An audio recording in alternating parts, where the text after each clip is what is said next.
delve too deep, trying to shine the light of understanding upon things unknowable by a sane mind. The question is, once you know, do you reject it or embrace madness and delve deeper? So do you seek the truth of unknowable entities? Have you seen the violet side?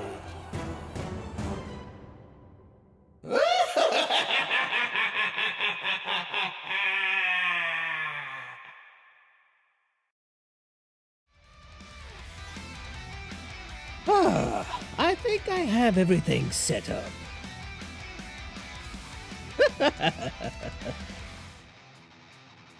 But you're right, Litsa. You do have to reach both sides of the community. I have audiences on both, and since I'm already a YouTube partner, I don't really need anything from Twitch, so I can do what I want over there without having to sign a contract. Gotcha! Yes, you did!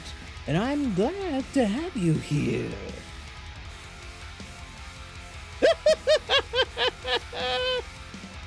I'm dreadfully delighted that everyone enjoys my raucous cackle. I may not be the smartest brick, but I do try my best to properly pronounce any petrifying persona that patronizes my chat. JC, so be it. Very well. As long as you're enjoying your stay here. So, how's everybody doing this frightful afternoon?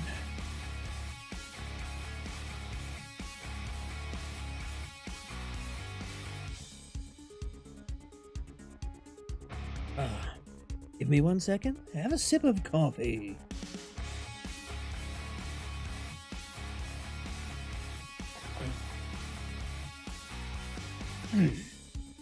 Something to wet the old whistle. So, my plans for today is to work on this Friday night video. You waited in the wrong stream? I thought that was rather distinctive. I'm doing all right. It's night where you're at. Well, you've tuned into just the right stream to roll in the nocturnal hours.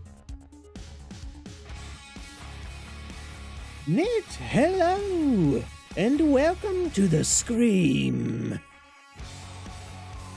I'm Cabal, your favorite caffeinated cultist and hooded horror host. Yeah. Make sure you bring it up for the rest of the stream. I suppose that's one of the things about restreaming. People have to decide where they want to go have some fun. I don't know why, though, but it seems my YouTube stream manager doesn't want to work.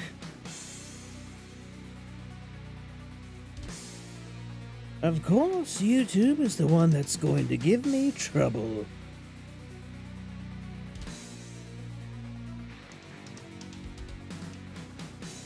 There we go.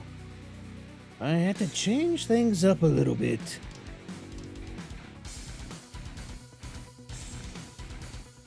I see what happened. It seems that when I use Restream, it sends me to it schedules a stream all of its own. I did get the music problem figured out. It turns out that I was using a VLC playlist for my soundtracks, and all I needed to do was link a folder. A simple solution, but one I hadn't really thought of. let me go ahead and update the YouTube title, and we can get more into this. 1, 2, Freddy's coming for... Oh, I might get DMCA for that. I probably shouldn't sing it.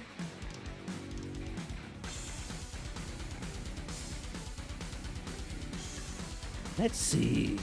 What's a good title for YouTube? Video? I forgot how to spell editing for a second. Video editing, comma, scary as it seems? Question mark. We'll put a hyphen and a Q&A. I forgot where the @ symbol was. There we go. I'll turn all of that on? No, it's not made for kids. Get the toddlers out of here.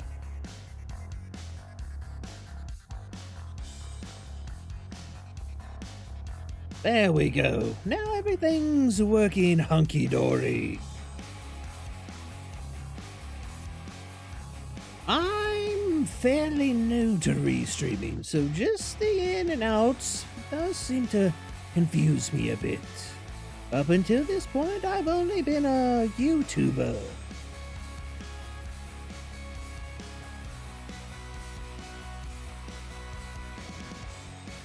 Ah, so that's how it works. Thank you very much for that solution, Zelius. I'll make sure to keep it on hand for later. I wonder, do I have to cancel the other stream? Or no, I haven't even gone live on it yet. Whatever the case, we're already here and having a good bit of frightful fun. So who here today wants to learn a little bit about video editing or has any questions about content creation? Because that's what we're going to be doing today. Kiko, I appreciate it. Any patronage to the channel is always delightful. Indeed, video editing. One of the things that seems to scare VTubers the most. And I feel like I'm the perfect persona to handle such a petrifying pursuit.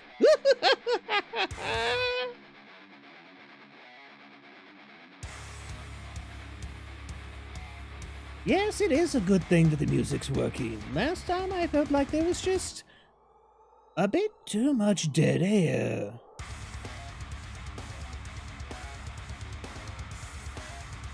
TikTok, I see that you made it. Welcome to the Scream. You have a problem with L cuts. Well, what seems to be your situation with them? I know a little bit about L cuts, but I don't particularly utilize them myself. Is that the one where the music cuts in before the footage? Or the footage cuts in before the music? I don't quite remember. I use Adobe Premiere Pro. I pay about $50 a month for the entire Adobe suite and get more than my money's worth out of it. Though some of the things I'll be doing today can be utilized in, I would say, most editing programs. We're not going to get into anything particularly exclusive to the Adobe platform.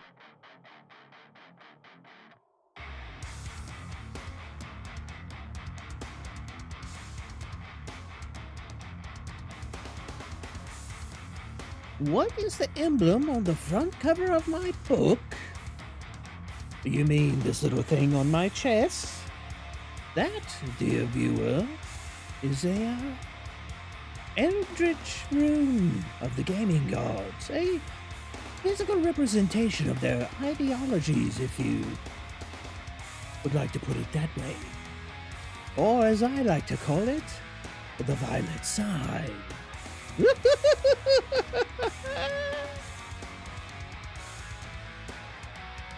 That happens. It seems that whenever you try to delve into something, life always manages to swoop in and blindside you.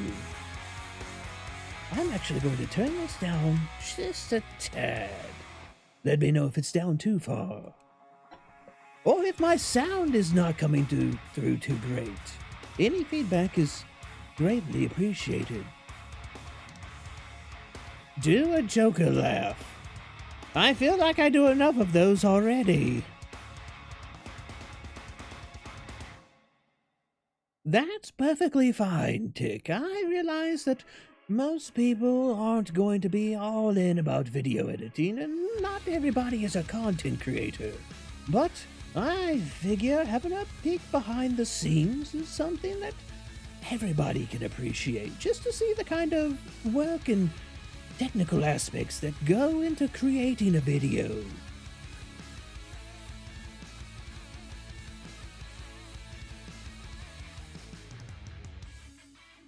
Have another sip.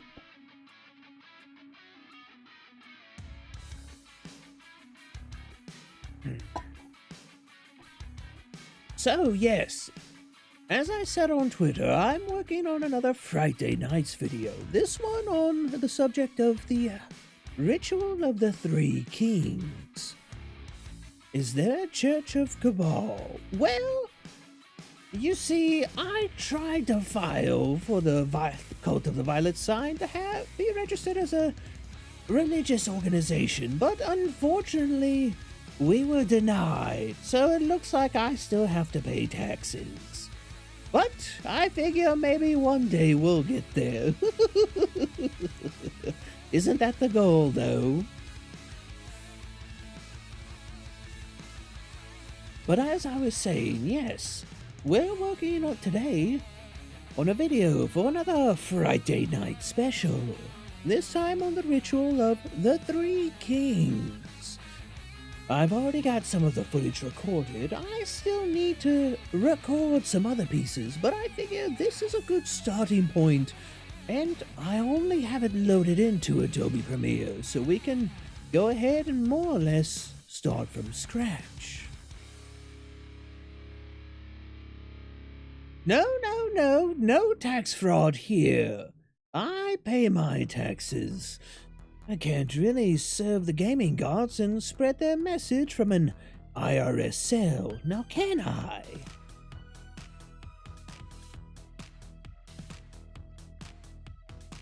Are there going to be any gaming videos uploaded before you start recording and uploading RE8 The Village? Well, I'm waiting for some assets to show up, but hopefully Friday we'll be playing Darkwood, and I'll be turning that into its own videos as well.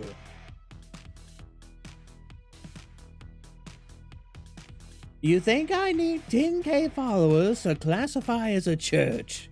Well, lucky for me, that's my goal for this year.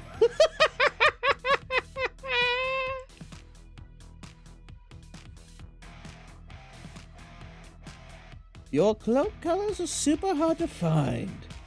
I might have to use some dye and get even more creative with the cosplay of you. I thought this was going to be easy. Oh, Eclipse. Nothing about serving the gaming gods is easy. That's just the nature of dealing with inhuman entities. Indeed, time to get to 10K and beyond. But it's like I said on Twitter, my goals are long-term. But at the same time, I don't want to just build a community of numbers. I'm hoping that all of you feel comfortable enough that we can eventually start to have our own servers to play games together. Build a community that is welcoming to other smaller content creators or people coming to learn the ways of the gospel of the gaming gods. You're pretty sure that's the case in Australia?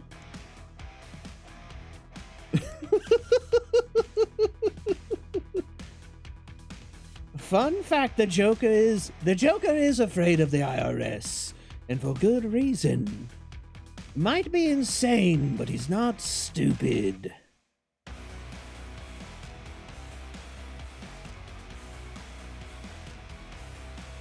You can't do horror because you have Tourette's, and horror becomes comedy real fast with Tourette's.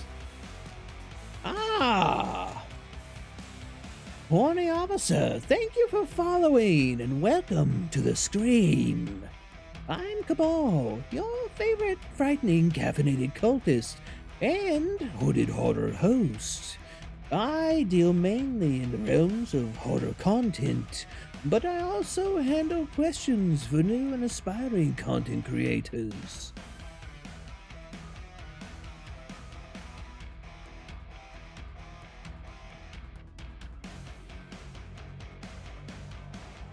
There's a lot of things in Australia to be scared of. I can agree with that. In my researches in Australia, there's a lot of things that I prefer not to encounter. I'd rather deal with the eldritch entities and menacing minions of the gaming gods than some of those things. A foot-wide spider, no thank you.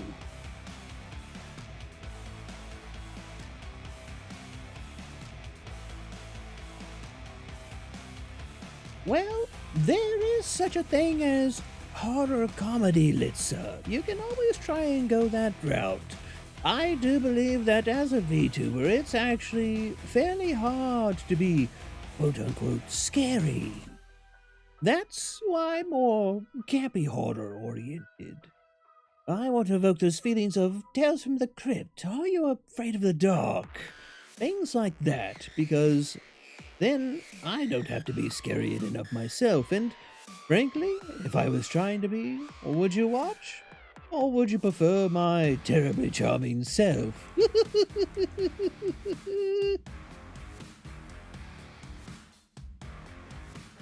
Justin, welcome! Good to see you.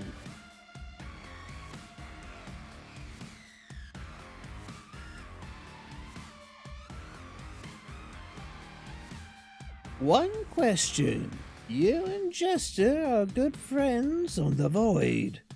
I'm not quite sure who Jester is. You'll have to enlighten me as to this eldritch entity.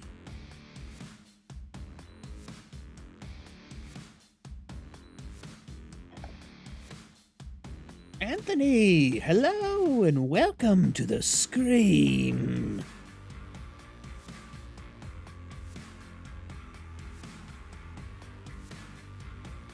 Comedy makes a great companion to horror. It lets the participants take a second to breathe and lower their guard before hits the proverbial fan, as it were.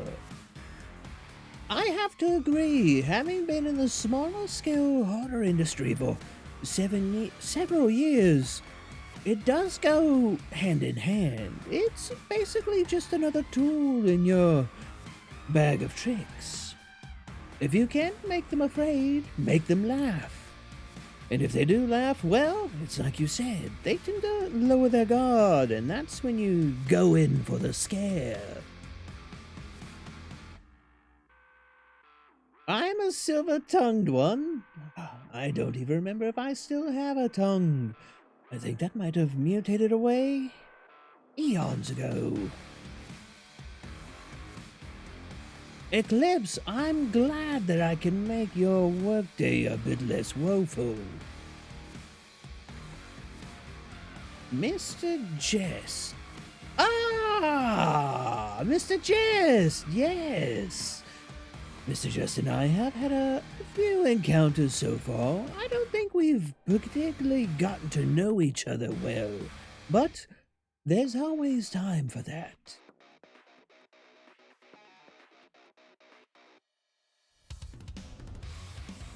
When will we see new cryptid videos? Well, there are a couple cryptids I'd like to cover, but all in good time. See, I'm still trying to get my feet under me with the whole streaming thing. It's a bit jarring, and I think it'll take me a while to adjust. There's also a couple other things I'm working on at the moment. Right now, I'm trying to learn how to do motion comics. Because what I'd like to do, and I think I may have already said this, but for those of you who are new, what I'd like to do is take the killers of Dead by Daylight and turn their backstories, their lore, into motion comic videos that are slightly animated, drawn in a sort of parchment-like style. It's going to take a while to get that going, as there's quite a lot that I have to learn, as well as getting comfortable with streaming, stretching my proverbial wings with that.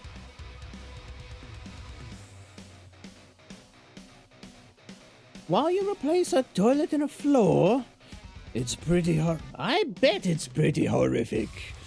It looks like you've got a lot of shit to deal with.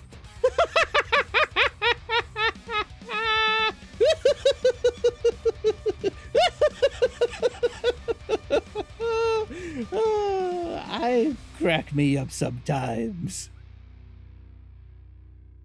I'm glad you think so, Litza. I've tried to step away from the atypical design. I wanted to go more of a old school American horror comics route. I felt like it was distinctive and fit better with my particular panache for content. You think I and Ina would work pretty well together? I'm not quite sure about that. Two different pantheons, you see, and gods can be fickle thing. But if she were able to approach, I'd be more than happy, though I doubt I could match her artistic prowess.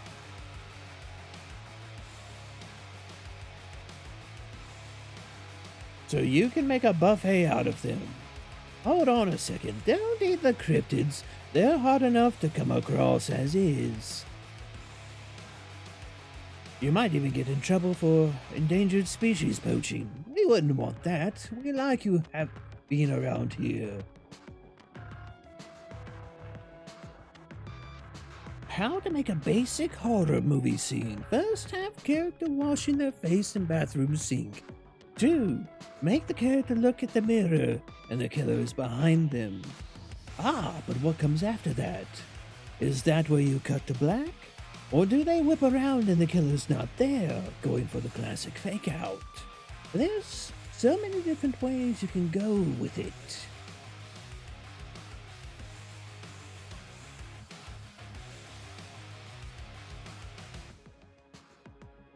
Raza, I'm sorry I'm just now seeing your greeting. Hello! Welcome to the Scream. It's nice to see you again. I hope your day is going well.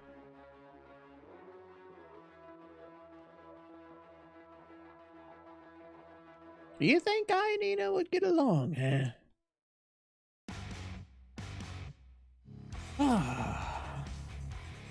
Let's see, how long have we been going at the moment? About 30 minutes.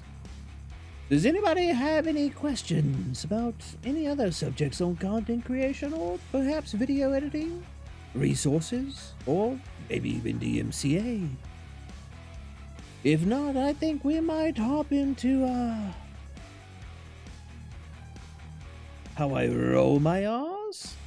Fun? So, here's a fun fact about Cabal. I actually can't roll my R's. What I do is I just throw in a bit of extra gravel.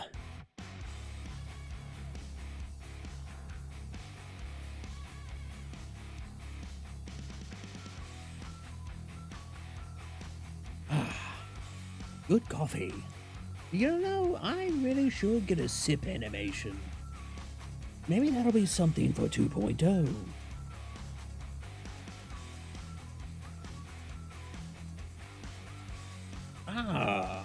Orny has a question. Of course, a little extra gravel. My. How would you use the green screen video to put on the video and how to make some transitions like textbook. When you say make some transitions like textbook, I'm going to need you to elaborate a little bit. I'm not quite picking up what you're putting down. But as for doing a green screen, well, you're in luck, because that's one of the things I'm actually going to be doing today.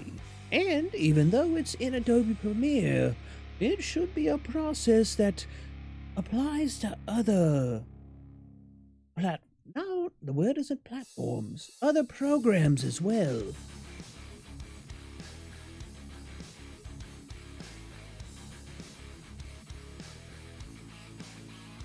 Look, I know fully well what I'm getting into when I say Horny's name, alright?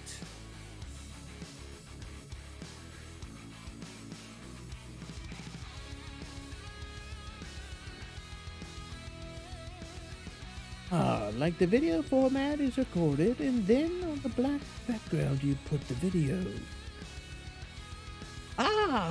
Or text. I know what you're talking about. Actually, let's go ahead and jump into the program, and I can show you some of that. Just 1 second.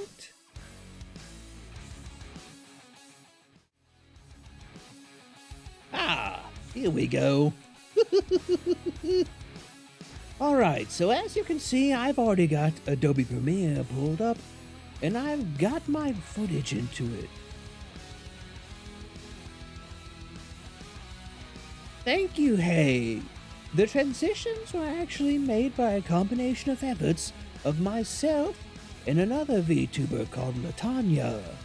You should definitely go check her out if you have the chance. Actually, let me shout her out real quick.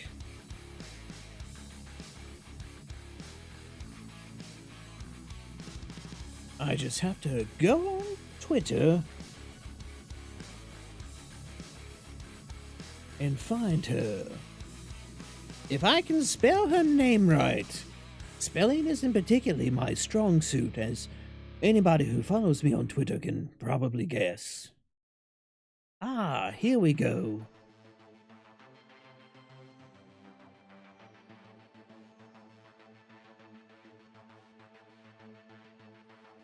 There you go. There's Latanya. She's the one who actually set up my transitions and turned them into a format with a transparency. I actually made the scrolls myself.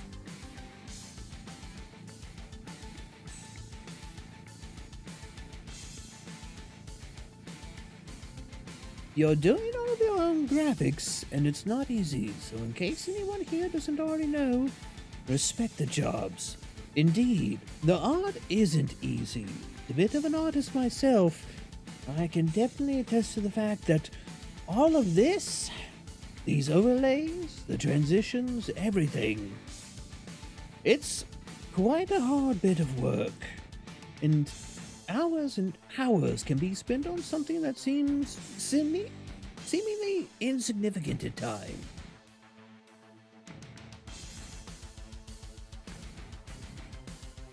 What are my thoughts on horror anime? Well, I've seen a couple. The names don't instantly spring to mind. You see, I'm kind of more of a manga reader. It's something that I tend to sit back and kind of relax, be quiet and read. Excuse me. As for horror, though, I do enjoy the horror anime and manga genres. I'm particularly a fan of Junji Ito. Just the way they craft their comics is so dreadfully delightful.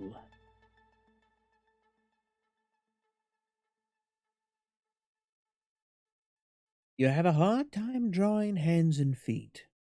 1 second.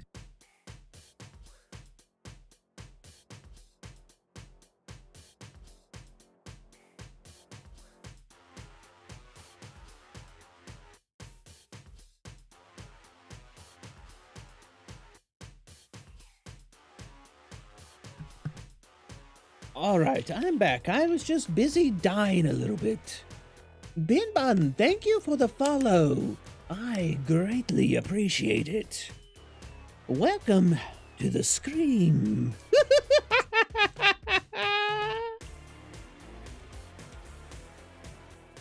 I don't know, but I have that same problem sometimes. I'll go to somebody's stream that I frequent or enjoy or associate with on a regular basis, and for some reason I don't seem to be following them.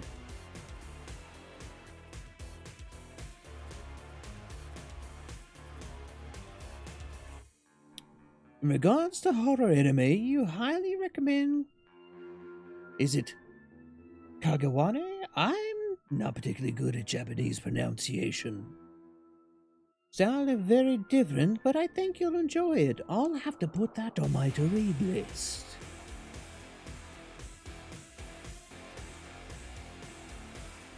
Hands do get easier. Whenever I draw hands, I tend to break them up into the basic shapes, cylinders and whatnot. Indeed, Sal, the dreaded Premiere Pro. What a petrifying program.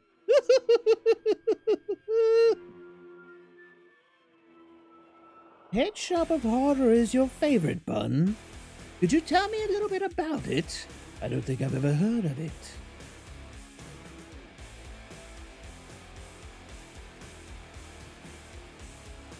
I have set up a follower alert.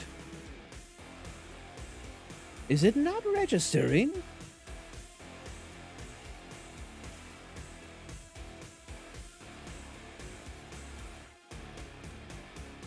One second, let me check this. Now I have to go and I have to open up Stream Elements.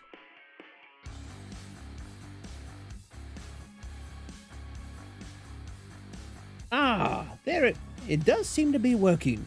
If you're talking about follower notifications for YouTube, though, unfortunately, due to the YouTube API, subscribers don't particularly show up. They're delayed.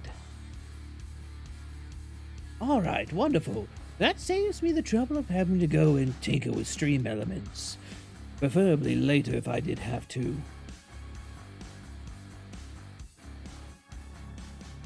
What about ice cream, Horny?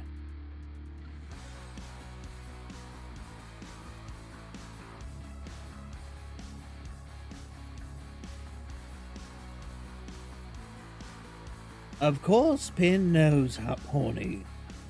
Why am I not surprised?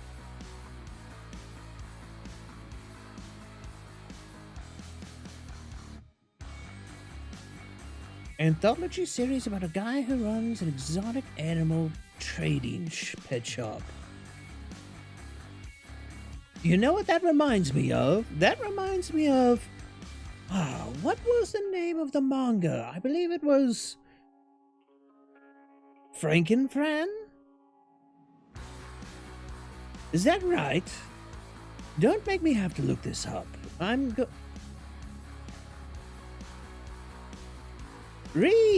Welcome to the Scream.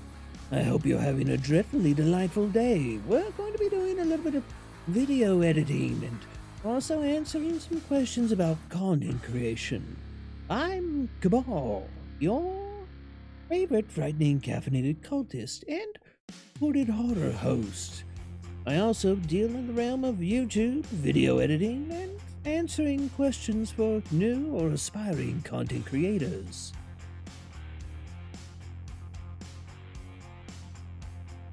Akano.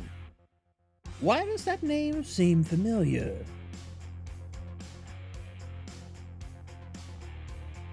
It doesn't seem to come to mind. But anyways, so, we're here in Adobe Premiere. And as you can see, I have some footage set up. One of the things that I have to do with every video that I make is to set up the green screen, because when you record in VTube Studio to OBS, while the excuse me. While the model itself may have a transparent background, that doesn't carry over to OBS. So I have to set up this background here to chroma key it out later.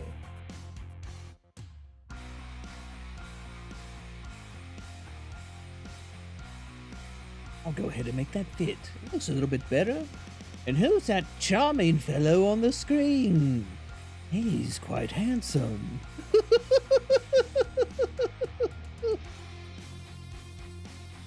So, when you're in Adobe Premiere, it's pretty much if you have any experience with any editing programs such as GIMP, Photoshop, anything like that where you can do layers. It's more or less the same.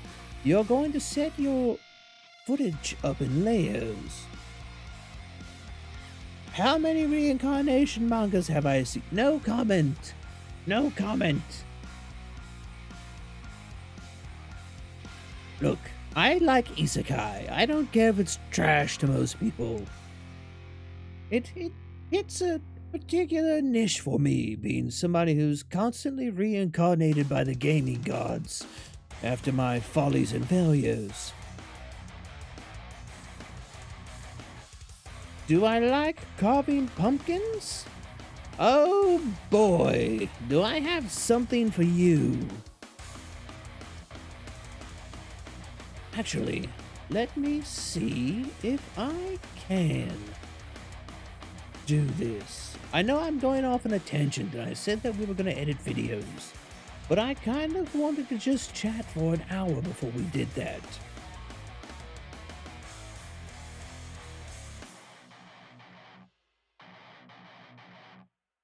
I'll have to go here to Imgur, whatever it is.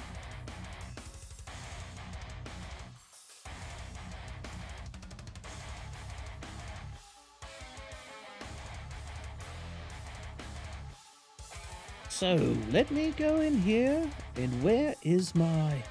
Ah, there we go. Window capture. And I'll set up...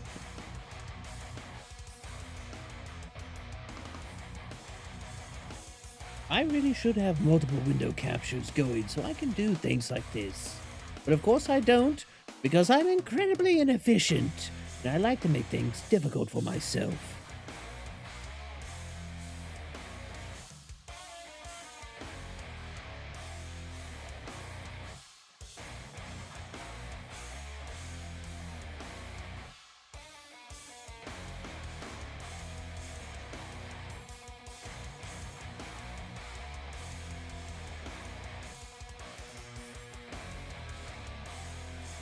So, let me see.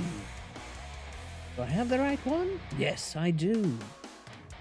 Alright, I think I've got this set up.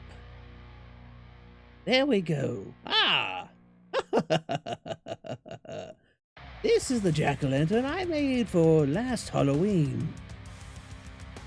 I actually made it for a contest. Unfortunately, I didn't seem to place in it. But it was worth a shot.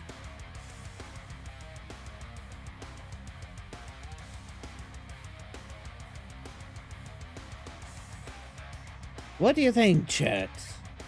Is that a jack-o'-lantern worthy of the gaming gods?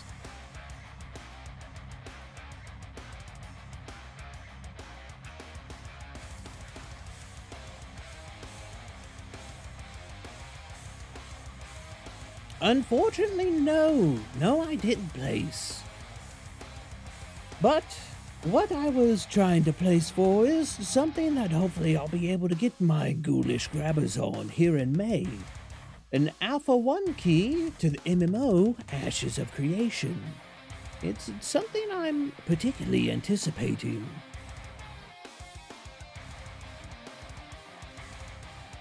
You know, that's a good question, and a lot of people have said that same thing, but I'm not the judge at the end of the day. They chose who they wanted to place, and, well, it is what it is. The best thing about it, though, is that this is an artificial jack-o'-lantern, also known as a funkin. And so I have this jack-o'-lantern for now and every Halloween until I finally kick the bucket.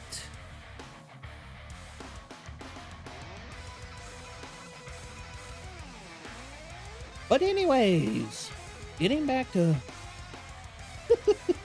I'm glad you think it's talent, but it's just a lot of skill. I can guarantee you there are a lot of people who are far, far better than I am. In fact, one of the people who made a jack-o'-lantern far better than I is somebody that you'll see on my Twitter, Shako-san, a good friend of mine who's also an artist. And he made a real doozy of a scene. Unfortunately, though, it seems he didn't place either.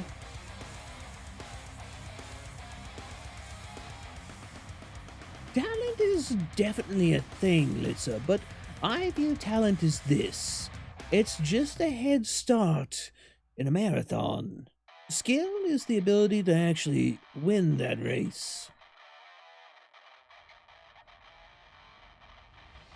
So, while you may have talent, a person with skill, I would say 99% of the time they're going to win out.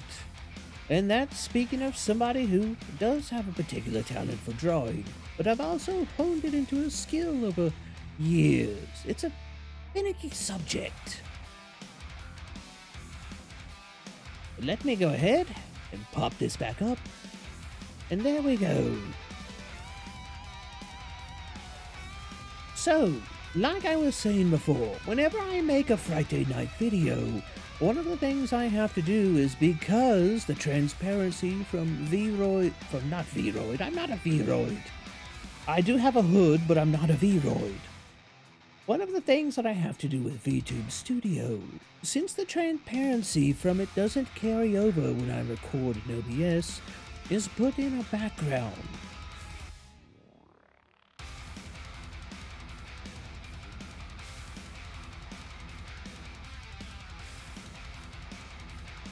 Wasn't born being a good artist. I've just drawn my entire life the same.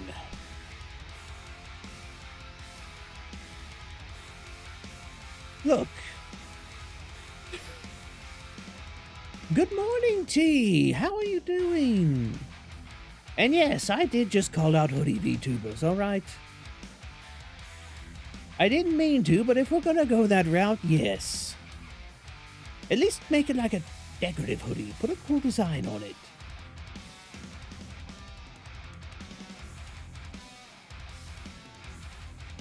And I do agree with you, Litza. There are people who are born without... Sop! Ah, there it goes. Sop, you absolute Chad. You didn't have to do that, and I greatly appreciate it. Not much, but I enjoy your content. Thank you for the breakdown on Callie's songs, Off With Their Heads. It was really good and eye-opening. I'm glad that you enjoyed that. It seems a lot of people did. Callie herself, because of her station in Hololive, has probably a lot of things she wants to say but can't. I don't claim to be able to read her mind or have any great insight, but I feel as a fellow creative I can look at it and apply my experiences as a content creator to help others get that message that may be buried a bit too deep. And while some may not agree with me, that's perfectly fine. My stance isn't a stance that I require everybody to have. It's just how I look at things and how I've met with success repeated times.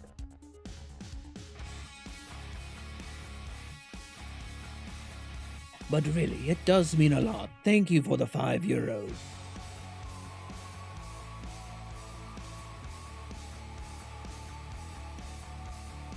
I want a version of my avatar with a hoodie for like casual chill things. I want at least 4 versions of my avatar. You know, having different outfits isn't a bad thing.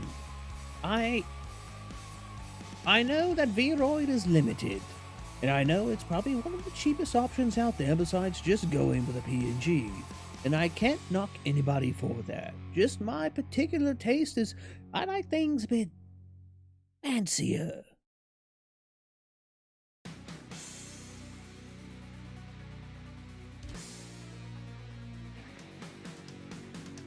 And see, this is why Bun and I don't get along. I'm not a particular fan of sweets either.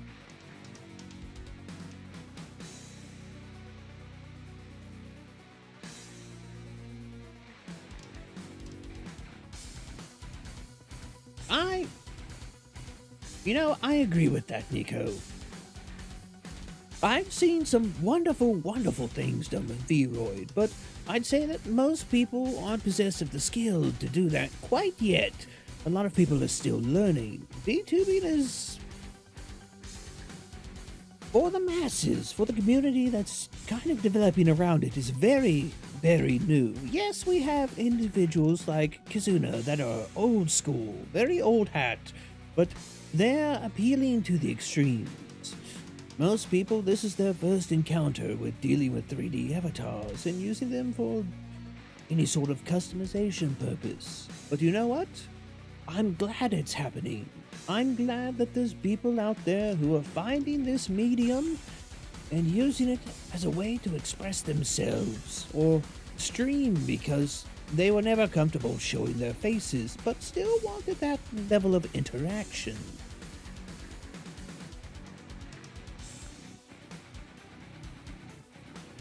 You would love a casual cab. Imagine me in a Hawaiian shirt. You know, as time goes on and I'm able to get things upgraded and set aside and everything kind of stabilized, we might look at different outfits. But for right now, I think my ceremonial robes do the job. I try not to have them too ornate. I'm a socks and sandals kind of guy, apparently.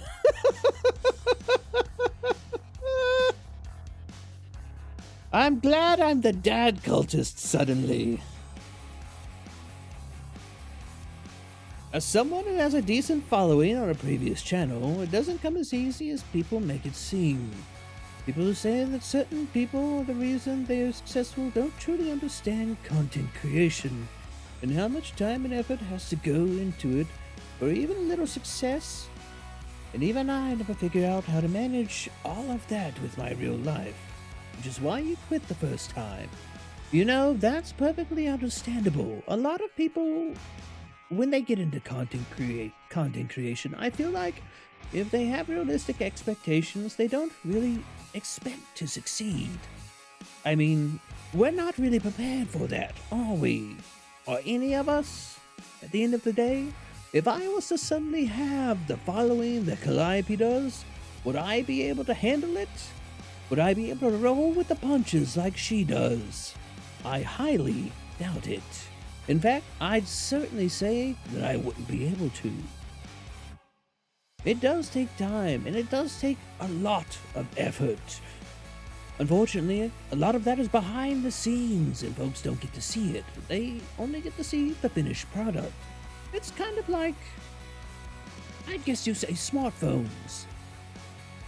Almost everybody knows how to work a smartphone. And people know how to use them. But does anybody really know how to build a smartphone?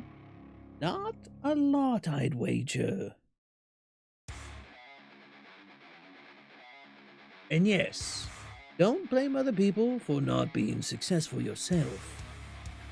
If I'm never successful, I know that it's going to be because I didn't produce something good enough to reach that level of success. I'm not going to blame anybody else. That's just my personal thing. Crocs and sandals are better. You're getting into kind of cursed territory there.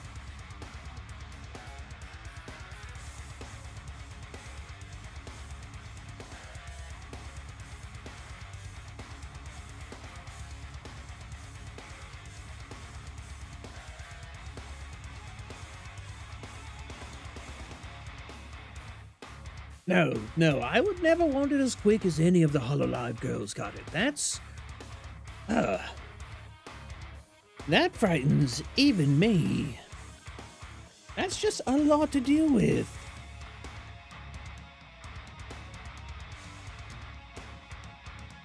Indeed, Sop. Sometimes you just have to make the best out of what you've got. Just enjoy life, you know? Whatever it may be. May it be spooky things, may it be indulgence in food. Just take care of yourself. I know that's rather unexpectedly wholesome from somebody like myself, but at the end of the day, that's really all I care for, is that people enjoy themselves here, or other places if they do so choose to go there.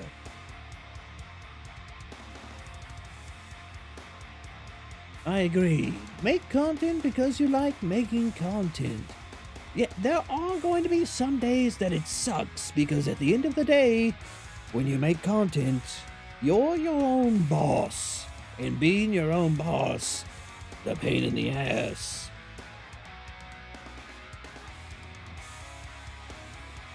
Image of somebody wearing one Croc and one sandal, but at the same time they wore Ugh. Why would you do that? Why would you even type that in chat? It's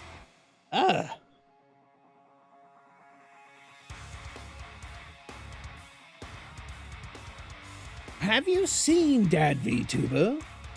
Does he have feet? I've never seen his model. If he has feet, does he wear socks and sandals? If not, somebody should message him about that.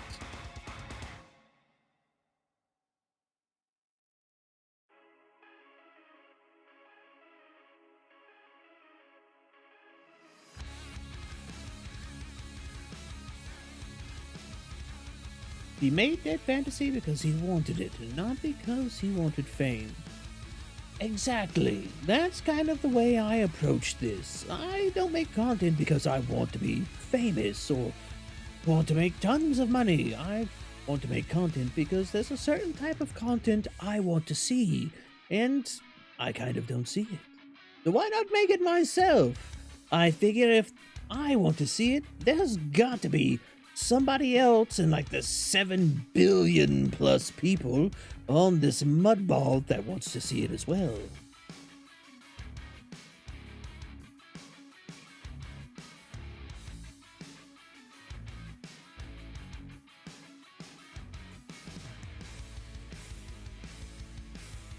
I'll tell you what's up. Anybody who does the normal 9-to-5 grind and then does this on top of it, they have my undying respect. A couple of my friends work full-time jobs and make content as well, and I don't think I could do it. I just don't have the stamina for it. I barely have the stamina to maintain the YouTube channel, and now I've decided to stream on top of it? I must be a masochist. Whatever that means.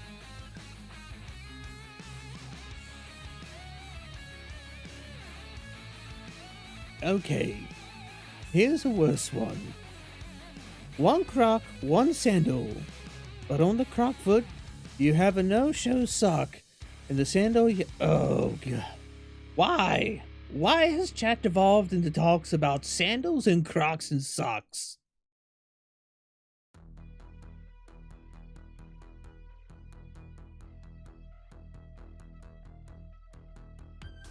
Definitely, Pyro. No one expects you to go out there and kill yourself to try and build your streaming career or anything. You have to do what you're able to do, but also be able to take care of yourself. If you burn the candle at both ends, you're going to burn out. And any progress you've made, well, you'll probably be able to build it back up faster, but wouldn't you prefer to not have to build it back up in the first place? It's a marathon after all, not a race.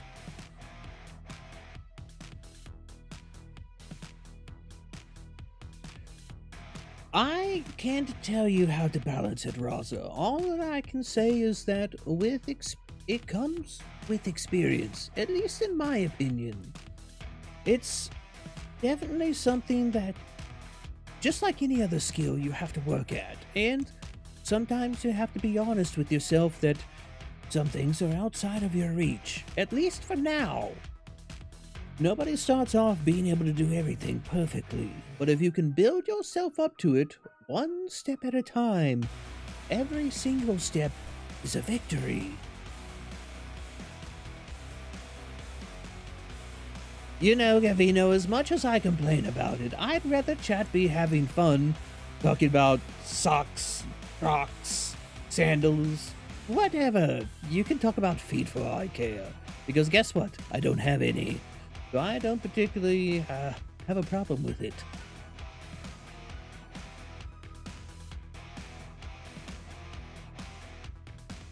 The words of the whitest kids you... I haven't heard that name in ages.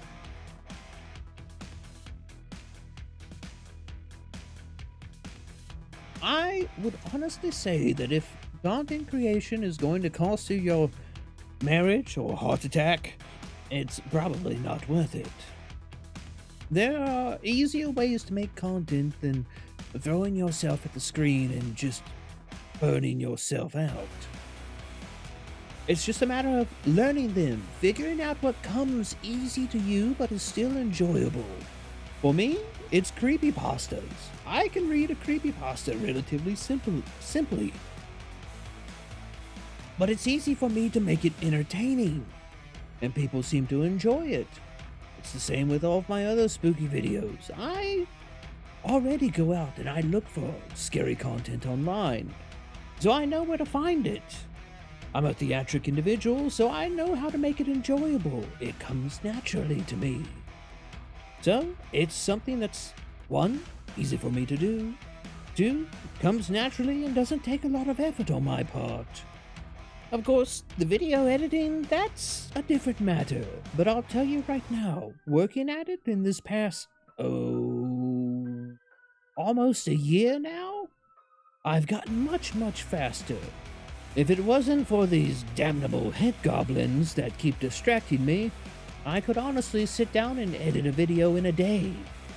But, unfortunately, having a bit of a neurological dysfunction in the attention department does make things a bit difficult.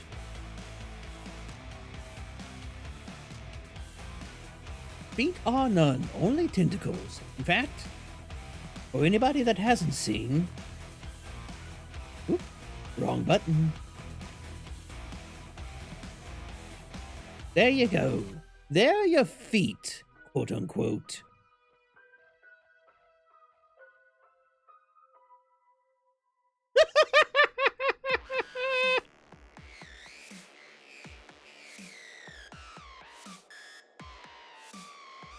That's a special service just for this daytime stream.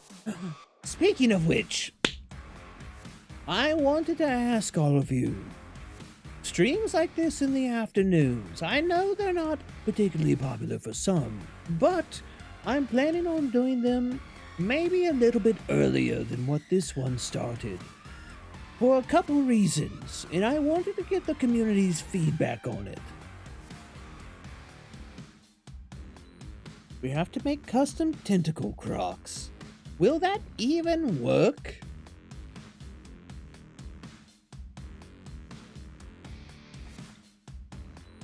You know what? You can summon Vtuber feet all you want. They have no power here. Wednesdays are good. I'm glad. So, one of the things is, I know that we deal in horror here on the channel, but the fact of the matter is that most streamers don't wake up to around 2 to 4 o'clock. And what I also want to do is have it so I'm able to hit the Euro Bros while they're getting off of work and having dinner. I figure that way I can hit all of you that are at work, or hit all of you that are over on the other side of the pond that are getting ready to gear down for the night.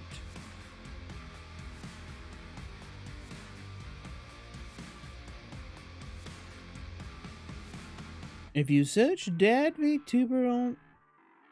It figures you'd get Maury.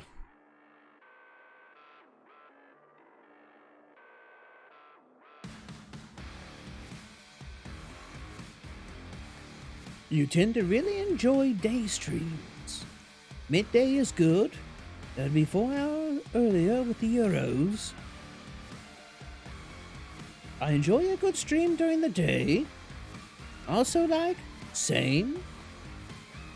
You know, this is turning out to be pretty good. Oh yeah, it's all coming together.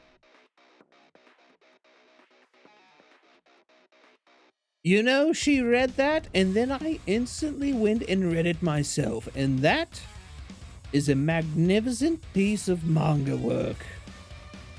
Manga work? Is that a thing? That manga is a magnificent piece of work. I enjoyed the heck out of it. And see, that's exactly it, Litsa. Even though we're 2K over on YouTube, we're still relatively small. And I realize that. And frankly, I feel like there's room for an afternoon horror show. Or, you know, more horror-oriented content in the day. It doesn't have to be dark outside to have something dreadful on the screen.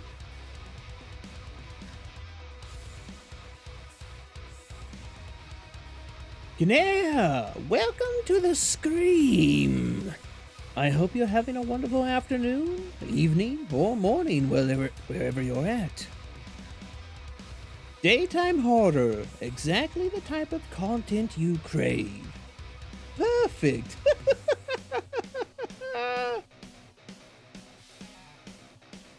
Everything's coming up Cabal House now.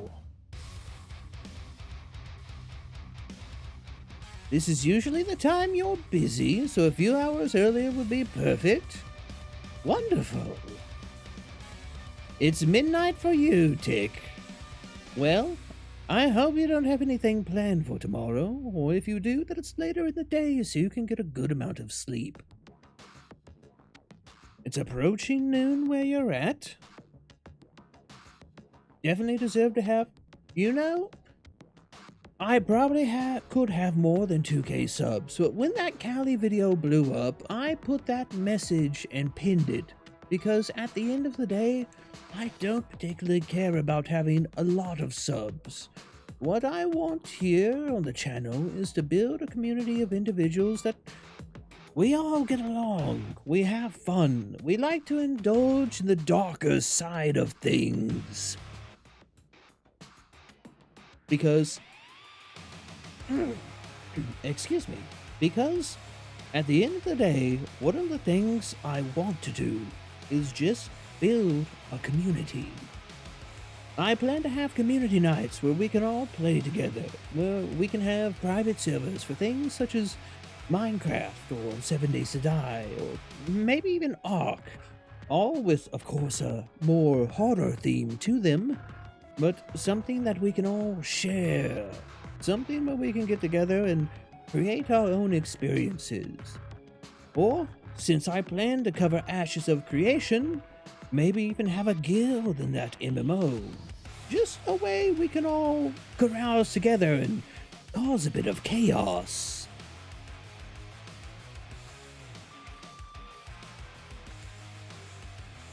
Bonely, welcome to the Scream. It's good to see you.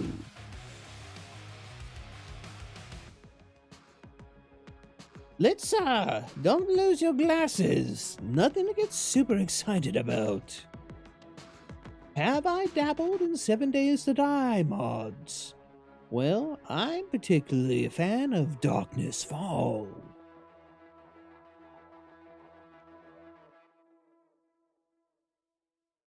No point in having subs if not even half watch the vids.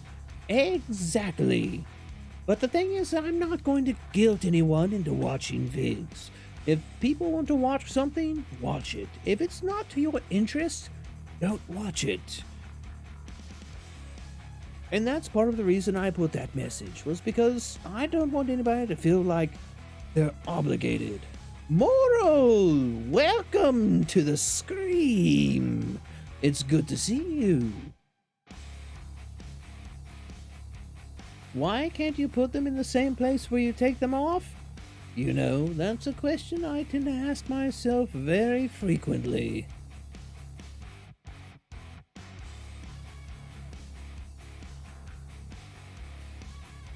May you see my storybook? Well, rather than showing you the model, let me pull out a little something special. Let's see, where do I have it?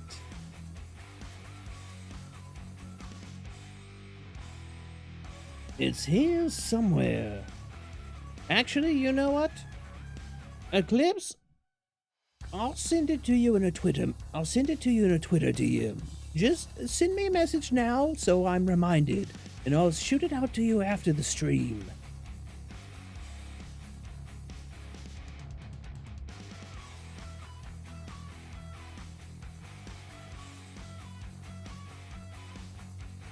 Gavino, go get some rest if you need it.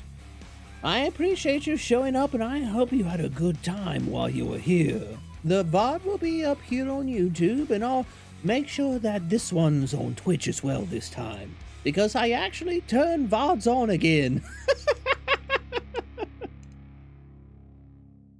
Not only that, but I also turned on Super Chats and memberships on YouTube, because I worked so hard to get them, and then I forgot to turn them on. Because, well, frankly, if I was any thicker, I could probably survive in Chernobyl. Not thicker, dense. If I was any denser. I'm not thick. Don't clip that.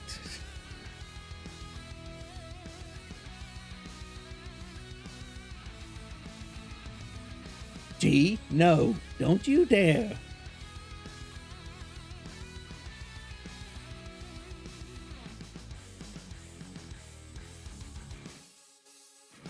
Very understandable. If you need a moment, go and find your glasses, Litsa. Your vision's more important than me.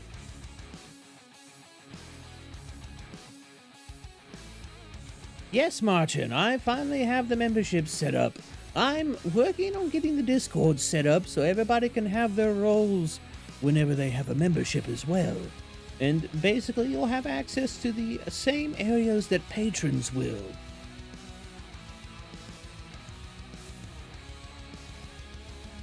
Who was that just followed?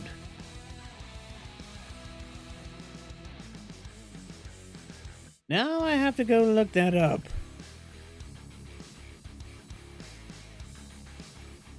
You've been multitasking.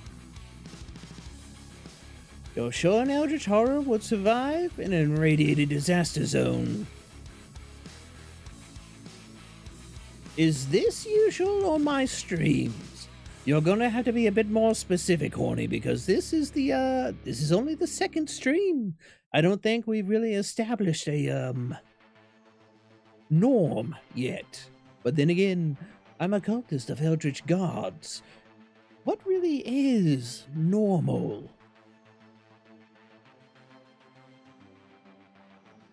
One-handed type that can be taken a couple ways.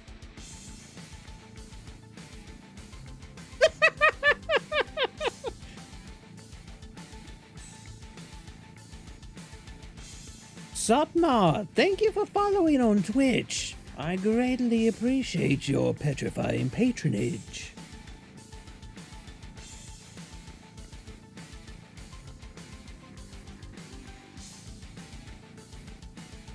True, Eclipse, there's nothing normal about the cult of the Violet Sign. And you know what? That's the best part about it.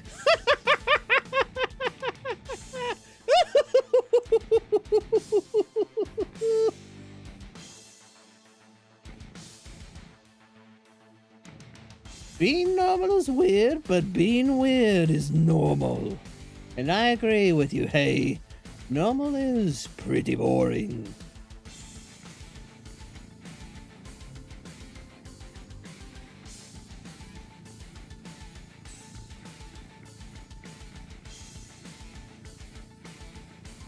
Why can I not get this to display properly?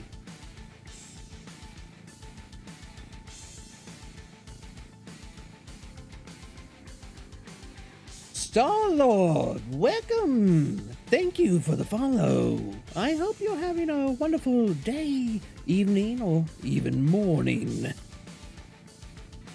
Pyru, thank you for the follow. It's greatly appreciated.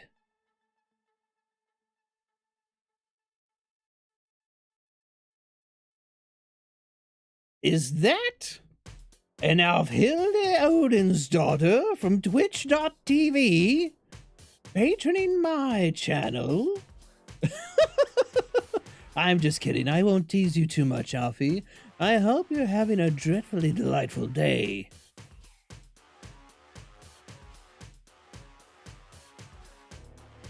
We're over here, well, we're supposed to be learning about editing videos in Adobe Premiere, but I keep getting sidetracked with Crocs and socks and sandals and building blocks. No, wait, that's Minecraft.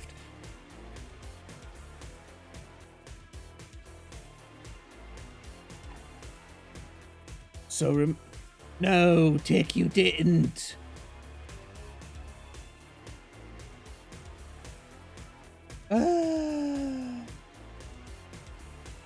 I am dead.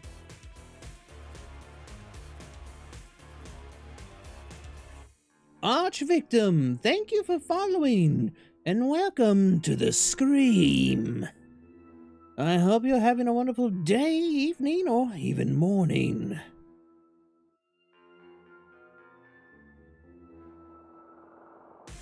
No, that's Dr. Seuss. You know what? Close enough. Luring, go ahead, have fun at your D&D game. So, it's funny you say that, Litza, because one of the things I'm working on for the Patreon is a private Minecraft server with some spookier additions to it.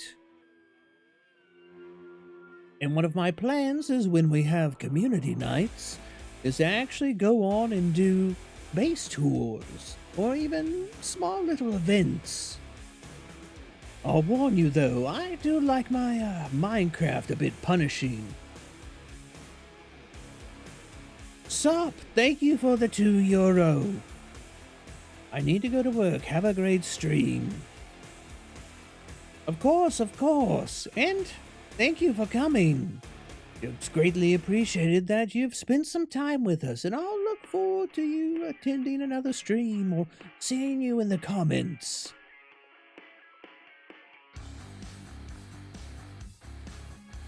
You've seen my RL Craft playthrough.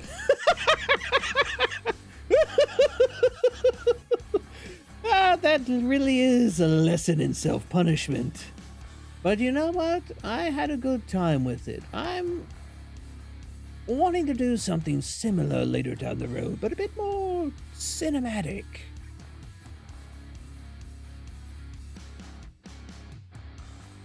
I have an idea for a couple mods and some fun things to do with it, but that's all in good time. There's a lot on the plate as it is. Have I ever played Osul before? I'm not quite sure what that is. I'll have to look it up. Let's see, just what is Osul?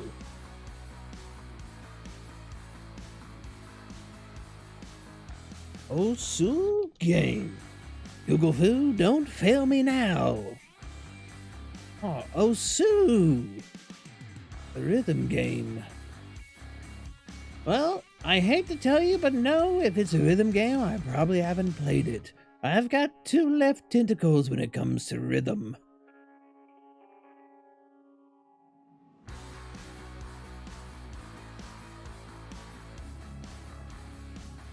Mango Lad, how are you doing? And welcome to the Scream. And you're perfectly fine. The fact that you show up and you have a good time is all that I ask. Well, I don't even ask that you show up, just that if you do, you have a good time. and it's good to see you here.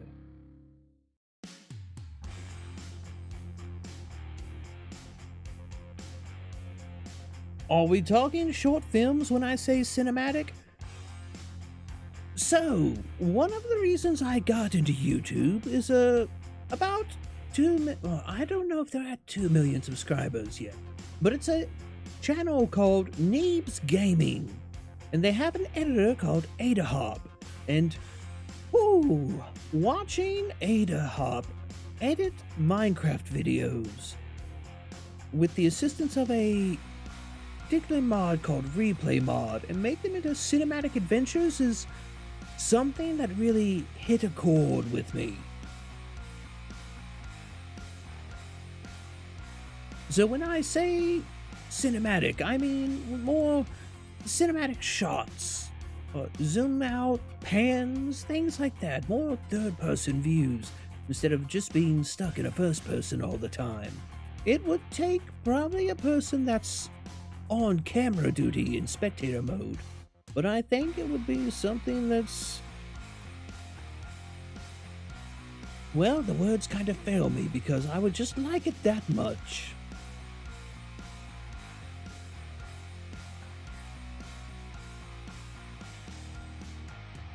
Have I tried Valheim? No, I've seen a lot of people play it, my friend Alfie included, and it looks like a lot of fun. But the thing is I've been just a bit too busy as of late to try and delve into its depths. That, and I probably don't want to be smacked in the face by a troll. But it is something that's on my list. I think this Friday, though, words, I've forgotten how to English.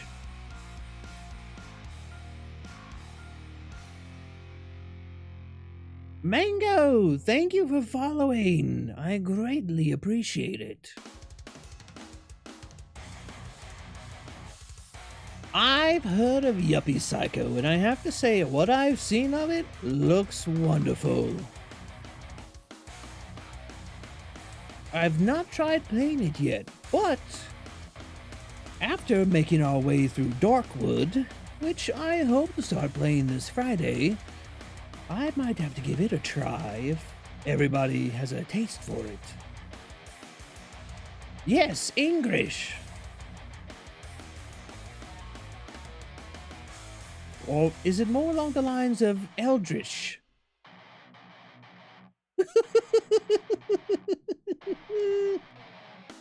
Anyways, I keep getting sidetracked. So, who wants to learn a little bit about video editing? Your channel has given me ideas of making my own Reading Tales channel. Since I have to train pronunciation, well, 2 birds with 1 stone. You know what? That's probably a great way to learn. Me, please, share your secret. Well, it's no secrets, T.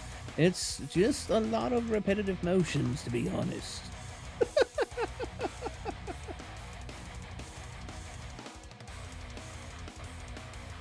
But definitely go and if it's inspiring you, run with that. Alright, editing time, you're down. We can still keep talking because I do intend for this to be a just chatting stream, but kind of geared more towards chatting about content. But still, talk amongst yourselves, and I'll still continue reading chat. I'm just going to ramble for a bit.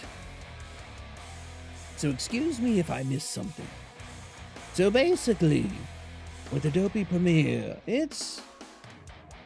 I would say the reason I use Adobe Premiere is because it's the most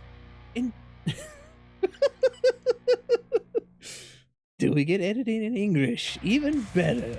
You know, probably. Sometimes I think faster than I can do things. But part of the reason I use Adobe Premiere is because I find it to be an intuitive program. I started out using DaVinci Resolve, which if you're wanting to edit videos but you don't want to pay $50 a month, or the Adobe Suite, which is completely reasonable. And no one's going to trash you for that. I'm just in a position where I can. Definitely go and try DaVinci Resolve. I would say it's probably one of the more powerful free video editing softwares. It just didn't particularly, how do I put this, jive with me. So, whenever you open a new project, generally what you're going to do is you're going to want to go here, and in Adobe, it's called a sequence. Now, as you can see, I've heard good things about HitFilm Express. I've never tinkered with it, but I've heard good things about it. I think my friend Usagi uses that.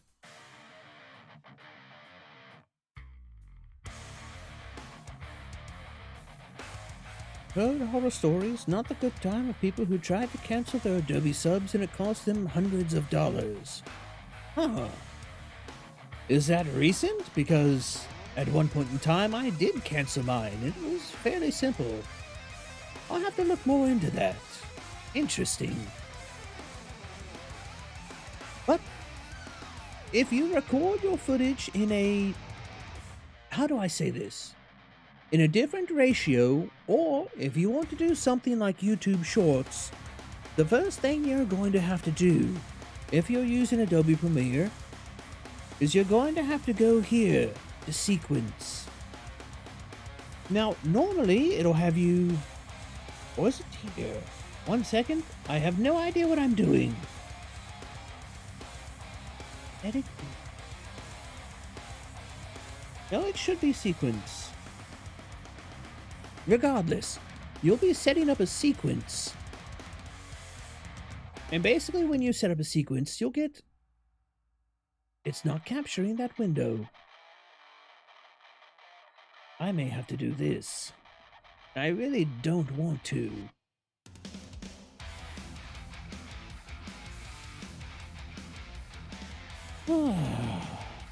All right.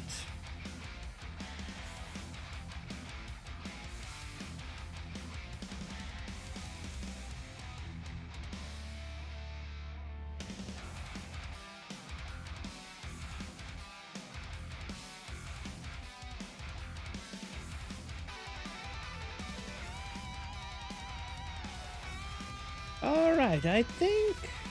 No, one more up. There we go. I had to change it to a display capture because when I do window capture, it doesn't want to catch everything. So, just don't look at my desktop. It's a mess. Kind of like me. But anyways. Very much like the flow of Premiere. Is the stream going to be uploaded to YouTube? Yes, Hayden, it will be uploaded to YouTube. You can also go and watch the VOD on Twitch, but that will eventually be deleted. I'll make sure that all of my streams will be accessible to YouTube in a unlisted playlist so they don't mess with my analytics. So, going off on a tangent, again, the scuff will not end. It's part of being a VTuber.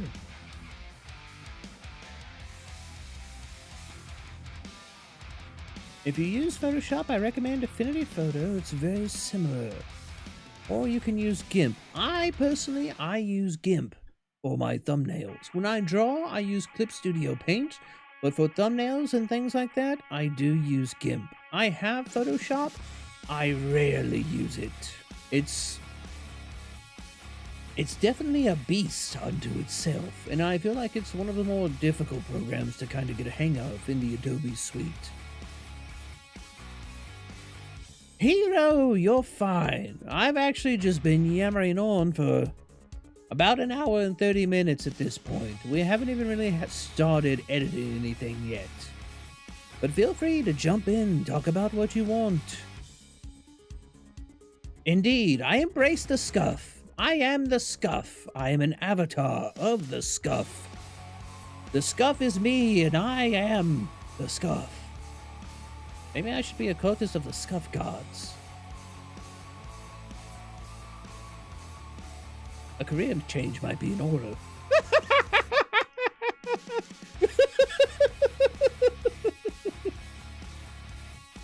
You own completely legal versions of Photoshop. Good job. You can't see it? I'm giving you a thumbs up.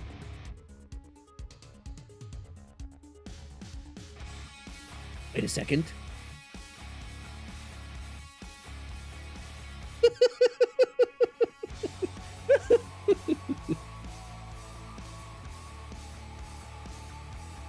Don't speak to me about AutoCAD. How dare you utter that name in my stream chat? No, that's basically how I look at Photoshop. It feels kind of like AutoCAD to me. AutoCAD was I never fully learned AutoCAD, and you know what? I'm okay with that.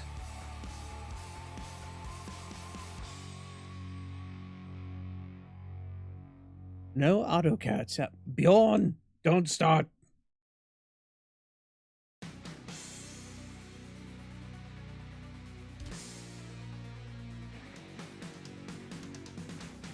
Adobe Illustrator is your bane.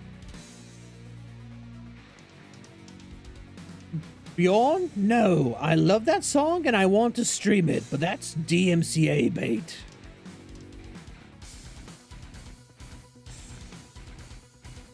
No, I wouldn't say it's particularly bad memories with AutoCAD. It's just I tried to learn it at a time where I don't think I was mentally prepared for it. And it inhibited what I wanted to do. But at the end of the day, I wound up here, so maybe it was all for the best. Bjorn, you dropped in on a little bit of everything. You and Robin both.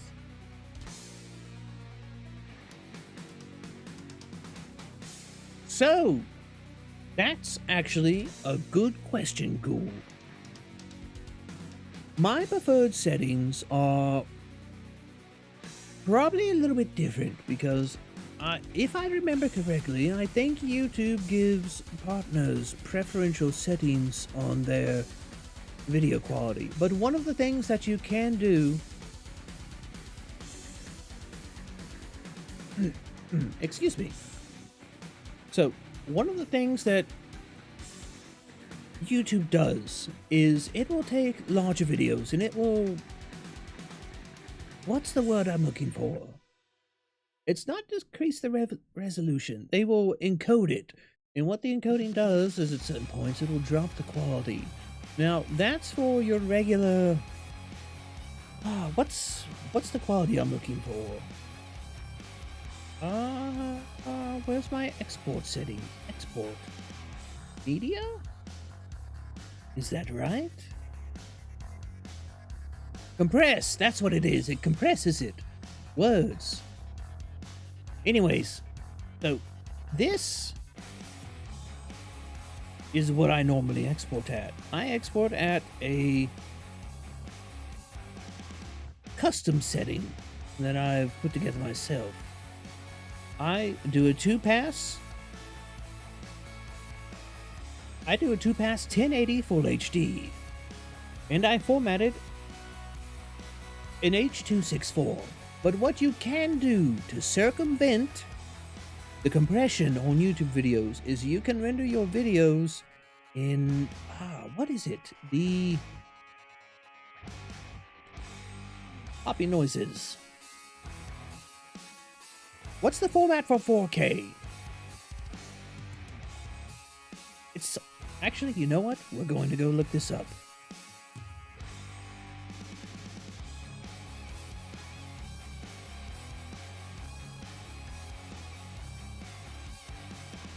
You've made me open a browser. I'm going to browse the internet on stream. Let's see. Circumventing YouTube compression. I think that's what I searched last time. VP9, that's what it's called.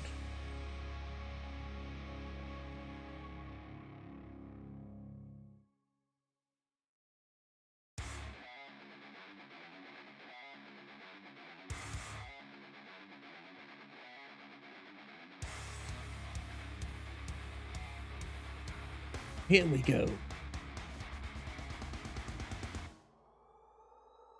Yes, we're looking at Reddit. So, how to force YouTube to compress your videos less and get better image quality on upload. When uploading a video, YouTube applies a codec to your video, either AVC1 or the coveted VP9, which looks significantly better than AVC1. To get VP9 on your account, upload a small video that is in 4K. When that happens, YouTube will apply the VP9 codec to your channel. Much less pixelation. To see what codec you have, right-click on the gear icon, and change the resolution, select Stats for Nerds.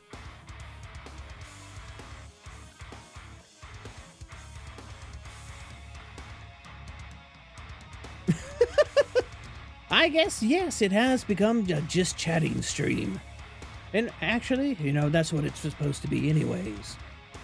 Just chatting is a great category. But essentially, there's your answer, that's your answer, Ghoul. I can actually... Let me... copy this?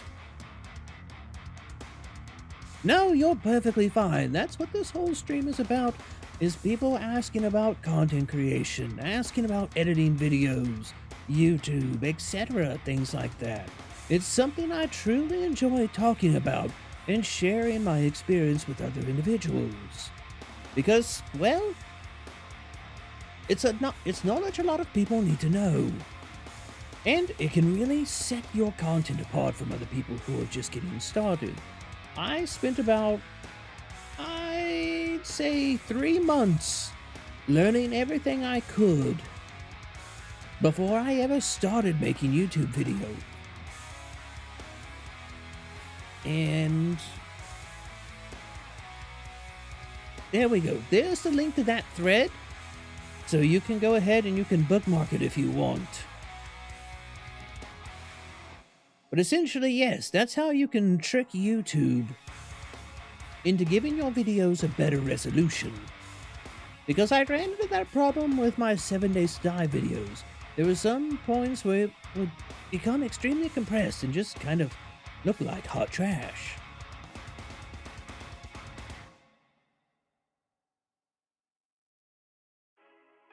Essentially, Thrill, I'm very new to streaming. The only time I've been on live streams in the past has been as an interviewee or as a guest doing a collaboration. So I'm trying to get into the hang of things.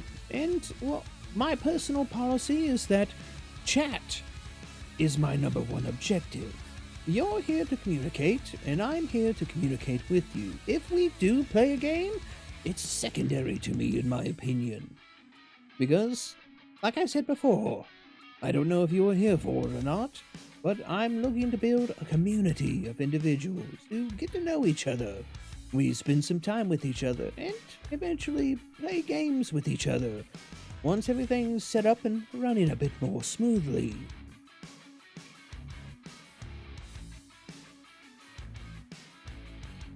Like hot trash left in the summer sun. That's how some of my videos looked. Yep. Very full. Thank you. I greatly appreciate it, and I'm glad you appreciate the videos. As long as you're here having fun, mission accomplished. We're building relationships here. Exactly, Eclipse.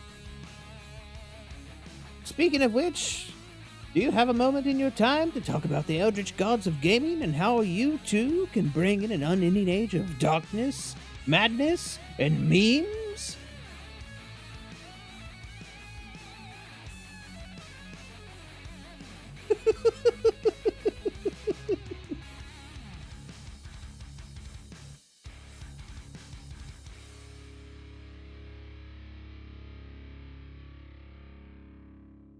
I knew you'd like that part, Bjorn.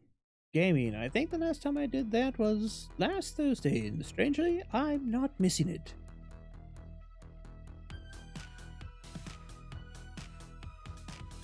And that's perfectly fair.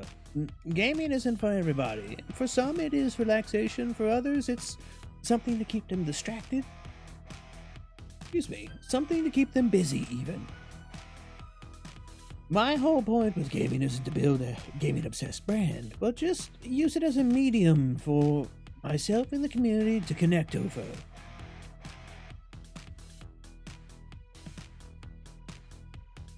But anyways, yes, this is my, these are my settings whenever I do render. And what I linked earlier, that's how you can circumvent the compression. Because I'm partner, I do think I get preferential treatment on YouTube, so my videos aren't nearly as compressed as they used to be before I hit it, but that remains to be seen. For right now, my videos aren't particularly intensive on YouTube, so I feel like they don't get compressed as much anymore. But as we start to upload gameplay, we'll see if that becomes a thing.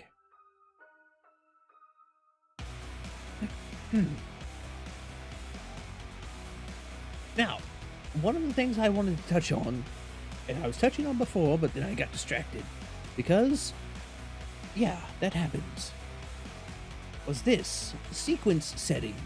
So your sequence is essentially this window. This window here is, this window and the combination of your timeline is your sequence, and it'll have a bunch of settings to include the frame size, display format, sample rate, everything like that. One of the questions I get a lot is with YouTube Shorts. How do I make a short? Essentially, it's very, very simple. You're going to want to go into your sequence settings, or if there's a equivalent on whatever program you're using, you go in and you switch these two numbers. The horizontal becomes 1080 and the vertical becomes 1920. And what that's going to do, that's going to give you a vertical phone style format. And when you export the video, you're going to want to make sure that your export settings are set the same as the frame size, or else you'll just have black bars on the side. And YouTube won't register it as a YouTube short.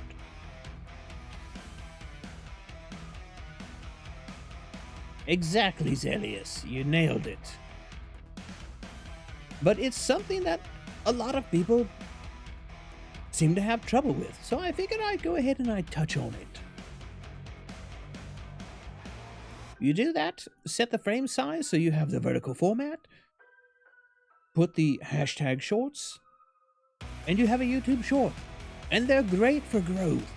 They have the ability to blow up like regular videos just don't. About getting the black... Alright, Rasa, I'll touch on it again. So, if I were to go into my sequence settings, or essentially how my video is set up, when I get rid of the black bars,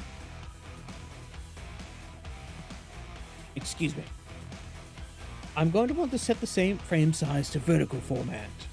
And that's simply just switching these two numbers, the horizontal and the vertical. But the big thing that some people seem to be missing is when I go over here and I go to my export settings and I go to export the video, a lot of people use their default export settings. And what that's going to do is, even if I have the footage set up in a vertical format, when it exports, it's going to export it as horizontal format. So I'm going to want to go into my settings,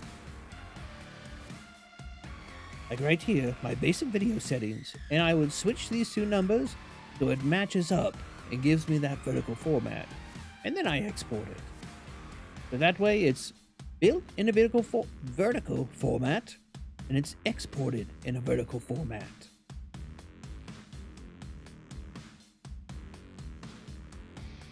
Not a problem. That's what this stream's all about.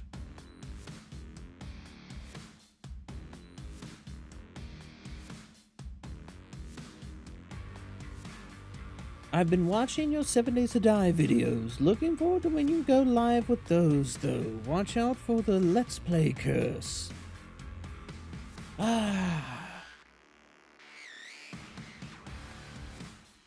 You know, that's something I'm actually kind of worried about because my luck is already bad enough.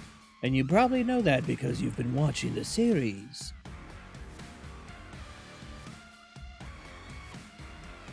But essentially, that's YouTube Shorts in a short and easy tutorial, I guess. But yes, if you're a new creator that's starting out and you want to try and have something that's easier to create, I suggest YouTube Shorts. Because with YouTube Shorts, you can also take them, you can throw them on Twitter, you can throw them on TikTok, you can throw them all sorts of other places, and it's perfect. Amazing coverage. And that's basically what you want to do as a content creator, is get as much coverage as you can. That's the reason I stream to both Twitch and YouTube. Because right now, 23 people are watching me on Twitch, and 10 people are watching me on YouTube. If I was to only stream to one, I'd be missing out on either 20 or 10 viewers. And I know that I have an audience on both. I don't want to be exclusive.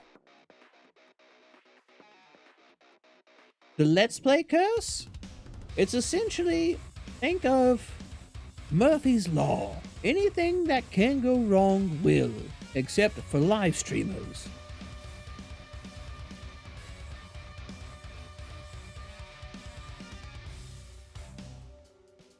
Good coffee. That's the Let's Play curse, basically. Oh, really? I seem to have lagged out there for a bit. What's the idea, Clips? Hit me with it.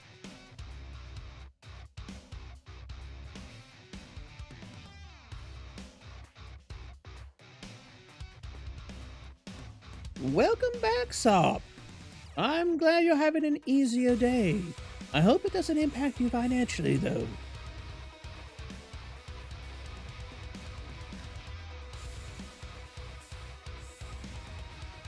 Exactly, Litza. You can stream on both. I'm particularly a fan of, how do I say this, efficiency. If I spend 3-4 hours streaming, I want it to be able to cover multiple platforms just because I'm a peculiar individual like that. Tick, go to sleep if you need it. You don't have to sit and watch me. The VOD will always be here afterwards. I want you to have a good night's rest and feeling hell and healthy tomorrow.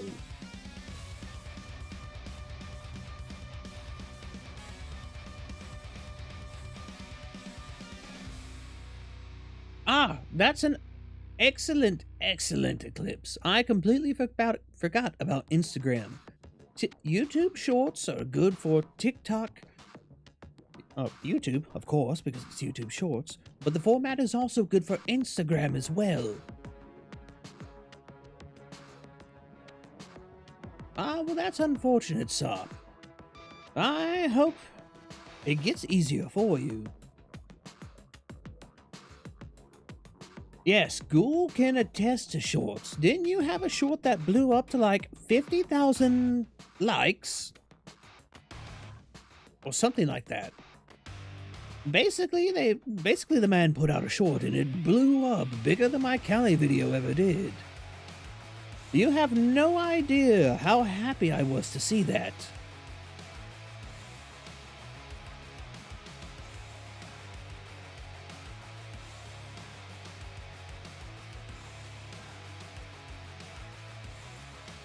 And you know, that's perfectly fine, Litza. It's different strokes for different folks.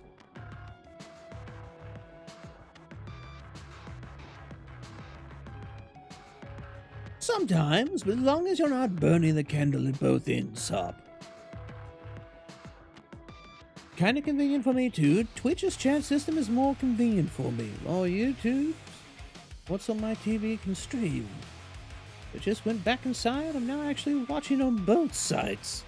Well, you know, that's kind of the dream right there. And I get it that some people appreciate the chat culture of Twitch more. I'm particularly a fan of it, but that's why I restream, is so that everybody can enjoy everything.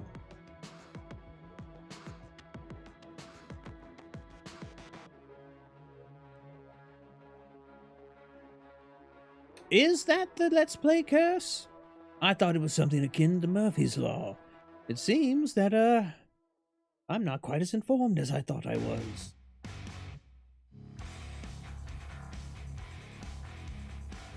You know, so that's one of my things, is I may disagree with other individuals, but I'm not going to hate on them. It's just different stances.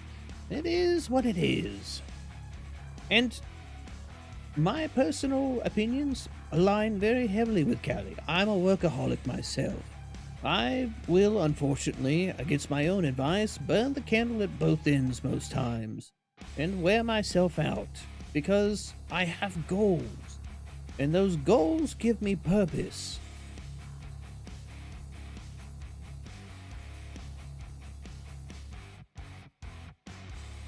Could say I was gravely mistaken. You know what? You know what?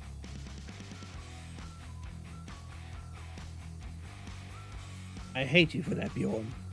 You made me change expressions. I was doing so good with having a neutral expression, and you've made me gone and use the disappointed face.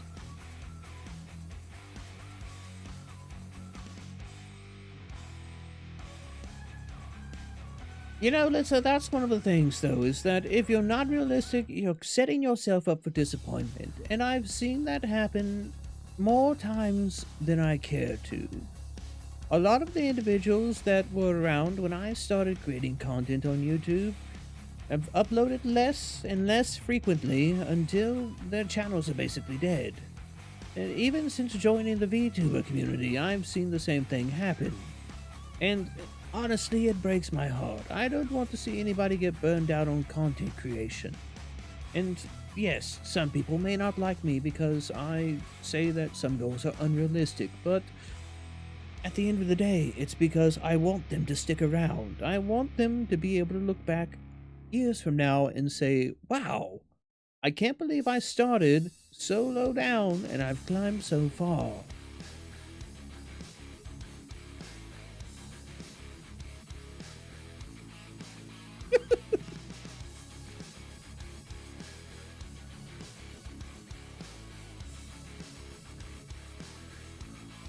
You know, I really need to get better at these keybinds. One day I will get a stream deck and it will make my keybinds easier.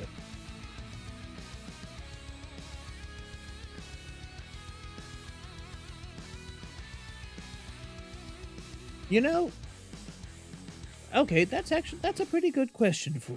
How did I get inspired and where did I start on YouTube?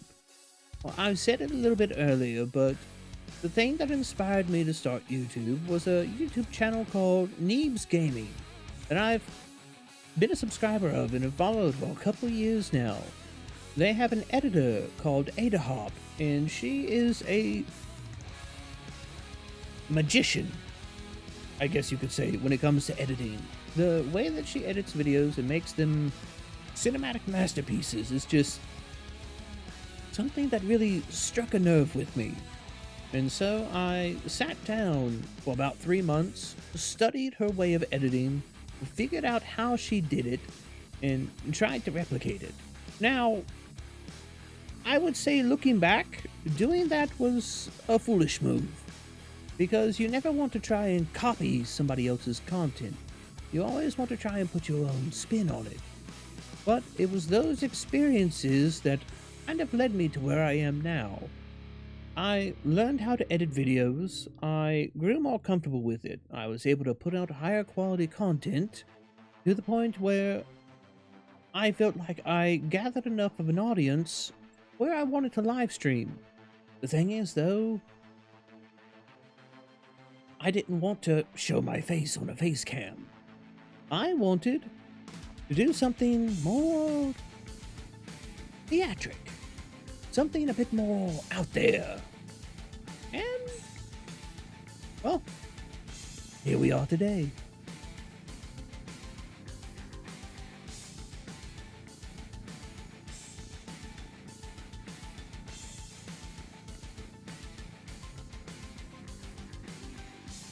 Unsung Senpai, thank you for the follow. I greatly appreciate it. and welcome to the stream. I'm Cabal, your favorite frightening caffeinated cultist and hooded horror host. I deal mainly in horror, but I also do a little bit of content creation and advice and coaching for new content creators looking to learn the platforms.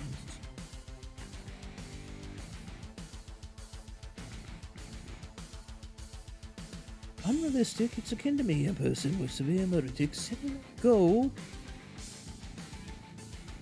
You do, but some people don't really realize what realistic goals on the platforms are. They are rather labyrinthian.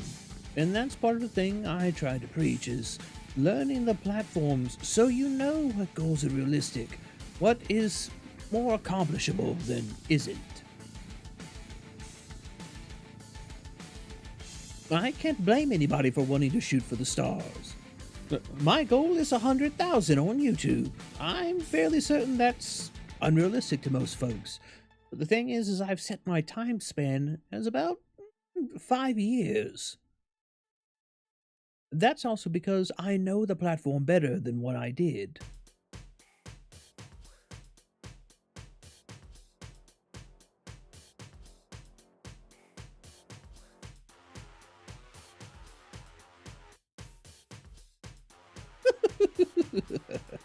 Well, thank you, Unsung. I'm glad that you were able to find the channel through that video, and I'm glad you're here.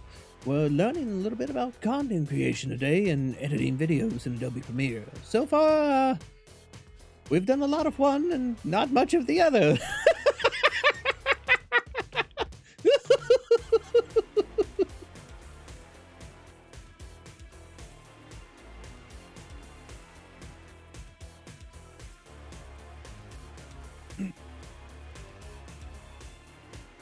Yes.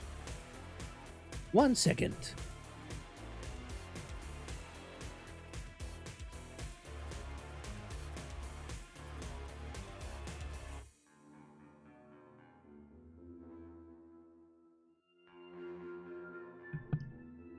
Sorry, I had to take care of something.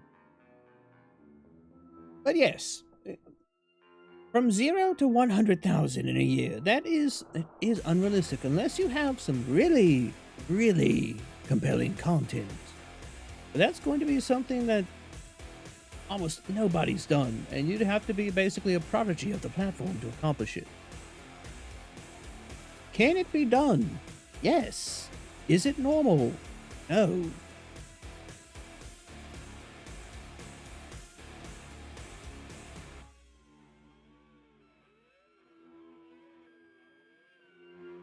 I agree with you. My point is that at that point in time, most people had conditions to keep going. However, they couldn't keep up when external factors weighed in, like suddenly having to work double shifts at work, or needing to do a course at the time, which consumed that spare time they had. I agree. There's a lot of people who have their goals, and it's something that they can obtain, but because of the situation that most people are in, when they create content, it's a side gig, and they might be very good at it, but they have to take care of what pays the bill. For me, I'm a full-time content creator. This is what I do, and it's all I do, so I can devote my full attention to it, and that's probably, I would say, played a big part in my ability to grow as fast as I have. But even then, there are people who do part-time content creation, and they've grown far, far faster than I have. I hate to say that luck is a factor, but I see luck as preparation meeting opportunity. Basically, if you're ready to grab an opportunity and you're looking out for it, that's your luck. With me, it was a Cali video. I saw a need for something that wasn't really done yet. It was a detailed, almost video essay type of Cali's lyrics, breaking them down. And I jumped on it. That first one did particularly well, but it was kind of a flash in the pan moment. It wasn't something I could really recreate because that song hit so hard. When her EP dropped, yes, I could have been a bit faster with it, and I still have another video I want to release. But the thing is I did that first video because I found it inspiring. I enjoyed the message, and it was fun. I never did it to blow up. I knew it would be a good video, yes, but I didn't know it would be a 30,000 view video, I think is what it's approaching now. And it's the same with the newest Kelly video that I released. It's something that I know is going to do well, but I don't bank on it making or breaking me. And it's seeing those trends, figuring out what they are, putting your own spin on it that makes you stand out from the pack. That's what leads to faster growth. It's not a guaranteed, because, well, YouTube is YouTube. But it's definitely something that... And, sorry, I had a bug land on me. It's definitely something that can help you grow faster.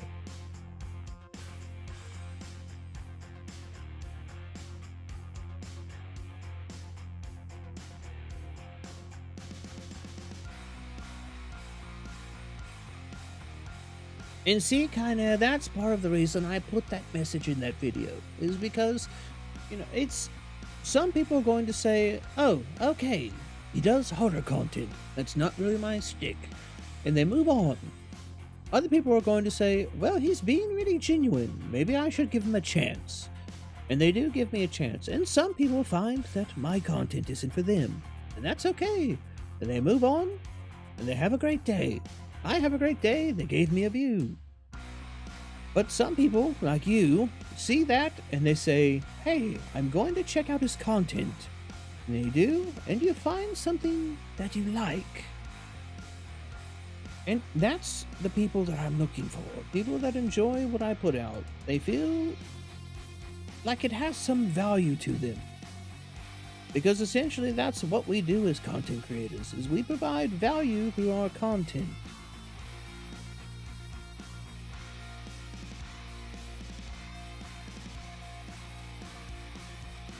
Exactly, Litso. Everybody has their turn of luck as long as they're looking at the trends and looking at things that they can do that can potentially pop off.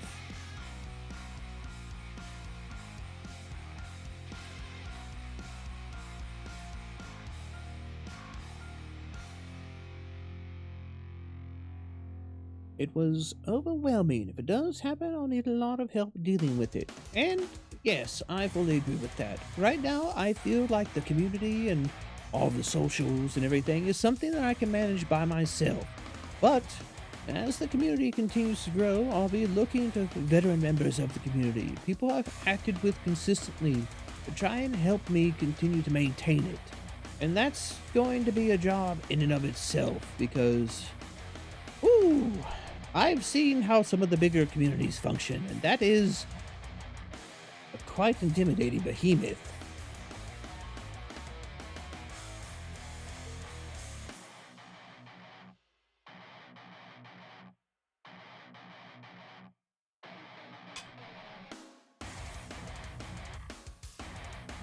I would say that is one of the strengths of VShojo, and Hello Live. One of the things, though, is particularly for indies such as myself, when we collaborate with larger creators, one of the things I've seen that happens is, like, say, for a friend of mine, Kamui Kushi. You may or may not know him. Green Forest Australian doggo was rated by Iron Mouse and featured in one of her Vtuber deep dive streams. Well,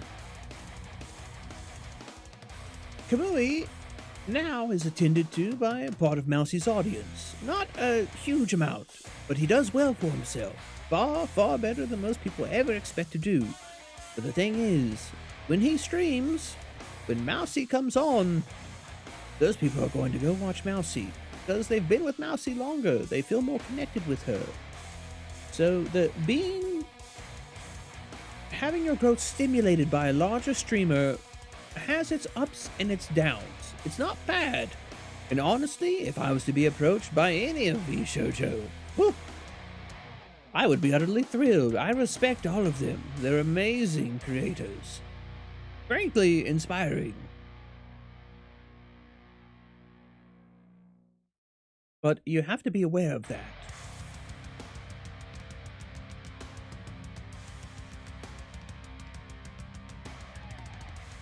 It's hard to deal with mentally. You have so many people telling you this and that, and do this and do that.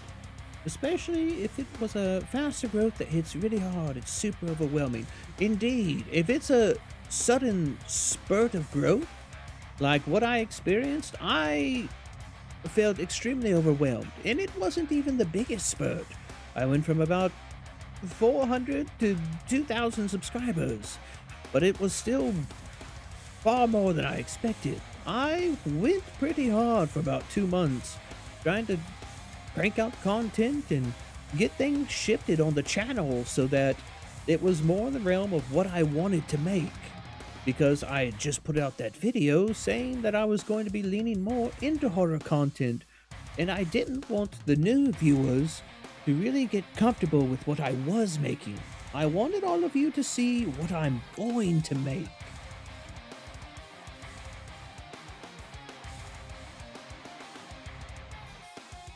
In that situation, it's nice for exposure, but if you stream at the same time, it's not likely they watch your review show. Exactly, T. They come in when they are bored with what Mousy is doing at that moment, etc. Yes, essentially you become an alternative for when something that they don't particularly find fun is going on. And while, yes, it's nice to have that extra viewership, I feel like if you can grow your brand on your own, through your own measure, that's when you really build that dedicated community. And yeah, of course, you can have the overlap of communities, but I feel like the best balance is when you have that mixing of the both. Yes, you're always going to have some viewers overlap with other VTubers, and the concept that viewers can be stolen, I think, is bullshit. Viewers are going to go where they want. If some of you wanted to go watch T right now because she started broadcasting, that's perfectly valid. You're human beings. You go where you will and you watch what you want. I wouldn't be sour at T for that. Maybe she's just producing something better than I am. Or maybe you've been watching her for longer than you have me. There's various numbers of reasons. Bye, Bjorn. Good riddance. Yes, Canary, it can be demoralizing. And I think that's where sometimes people fall into that trap of animosity. And it's like I said before, you just have to realize that there's a factor of reasons why some people watch others over maybe you or maybe me. It's just how it is. It's part of the game.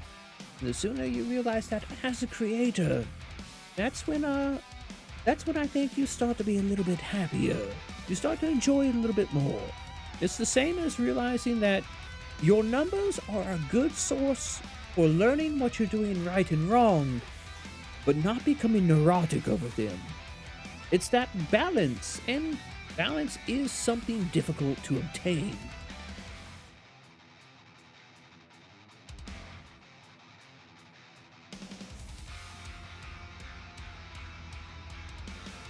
Yawn,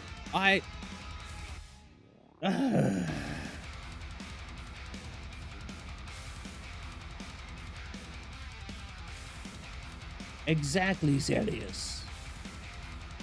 Never compare yourself to somebody else. Compare yourself to who you were.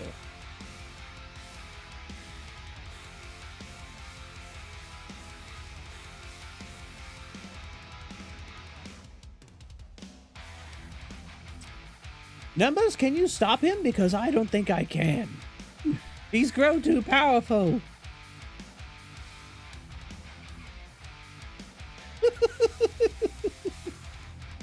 Stealing viewers, I agree. It doesn't make sense as a concept. Like I said before, viewers are people. You're all people. You go where you will and do what you want. I have no control over that. The fact that you even show up here is something I'm thankful for. You're right. He can't even stop himself. Poor Bjorn.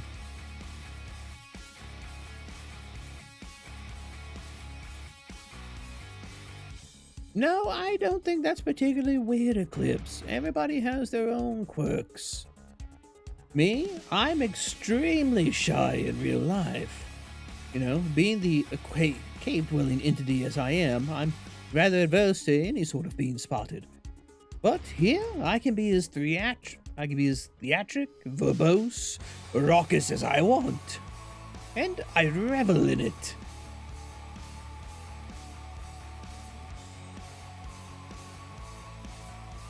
Really, really tempted to make my hand go inside the internet through my screen, reach your head, and smack you. I'm glad I'm not the only one.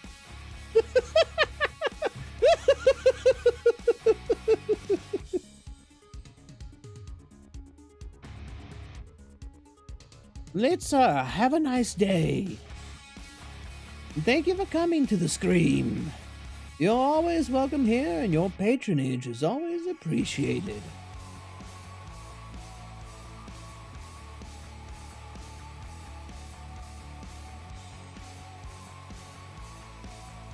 Oh my god, we've lost numbers to the puns too.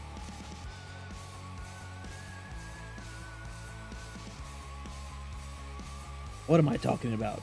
Numbers, you've long been lost to the puns. I have to open my thermos.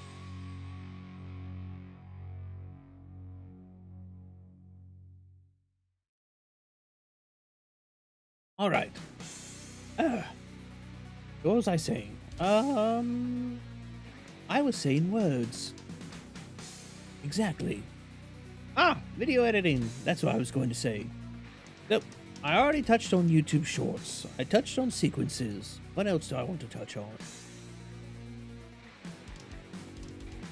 Bjorn, if you say anything lewd, I'm going to ban you.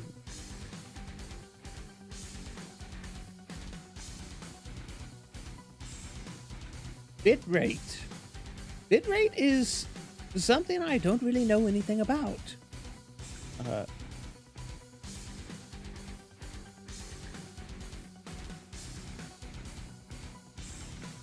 Wait, are we talking about bitrate for streaming? Or are we talking about...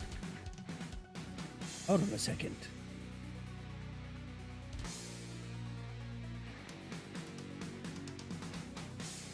Congratulations, you've successfully confused me. Video bitrate. I think I might have to look this up as well. I'm not nearly as knowledgeable as I profess to be. Well, no, not even profess to be. I don't profess to be knowledgeable. I'm just somebody who makes YouTube videos. Video bitrate dedicated to how much quality your video can have. I don't think I've ever had an issue with that. I've never really had to learn anything about it. But what we can do is we can learn about it together.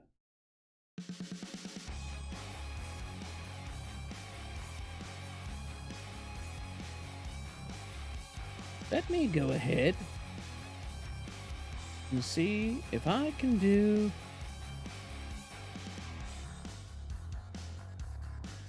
video bitrate.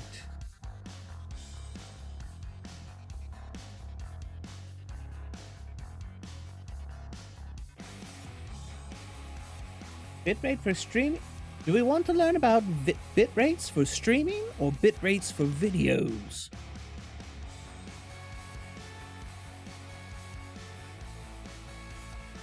Because I'm seeing two different... Both? Alright. Both it is, I guess. Because this is something I don't know myself, and I'd actually like to learn a bit more about it. Let me go ahead and turn the music down a little bit. And that is the wrong thing. Alright, I think I can... Who is that? Who dares follow me?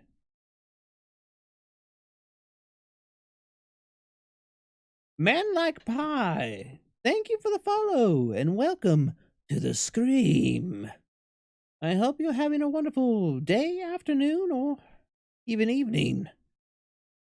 Or maybe it's morning where you're at, who knows? I'm Cabal, your favorite frightening caffeinated cultist and hooded horror host. I deal mostly in the realm of horror, but I also handle topics such as content creation and advice for newer content creators.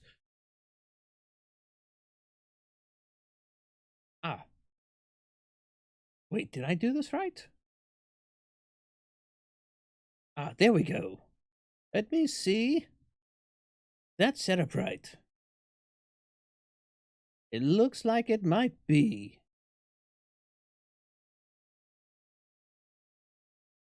I'll get a little bit bigger. How about that? I like that. I think it works. Let me go in here and turn on my audio so we can hear it.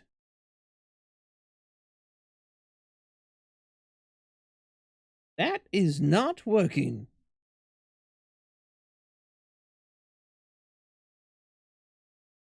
Can anybody hear that? Or is that me? Or it's just me that can hear it?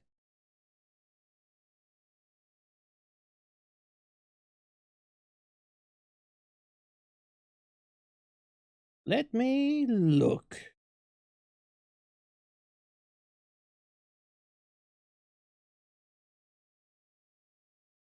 You can't hear it. What if I do this?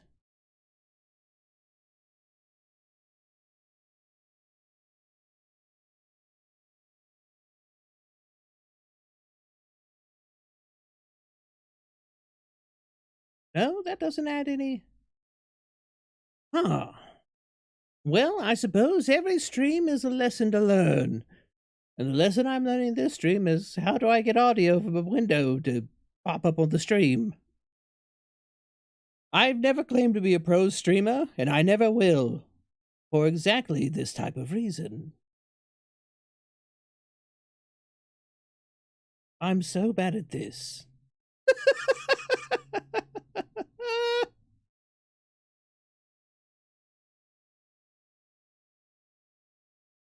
Going to another sound driver, not the one streaming software is using.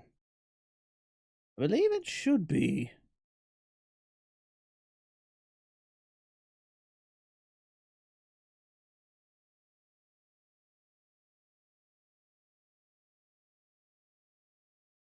Let me see if this works now. Nope, still doesn't work.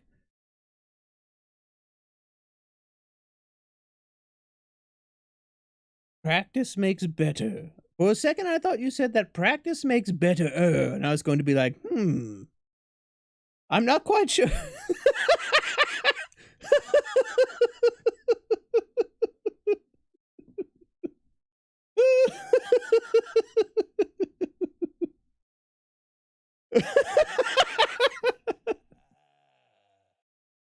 Cosme, it's good to see you. Thank you for the follow and welcome to the Scream.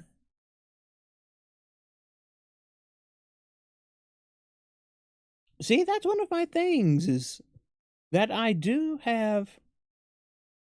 What happened? What happened is that my stream is infested with scuff. Now I'm trying to figure out how to put audio from a YouTube video into the stream, and I'm failing at it spectacularly.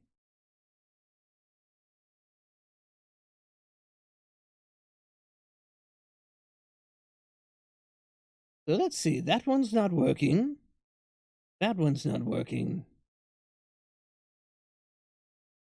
I do have. Oh, you know what? You know what? I don't have desktop audio on this scene. That's why it's not working.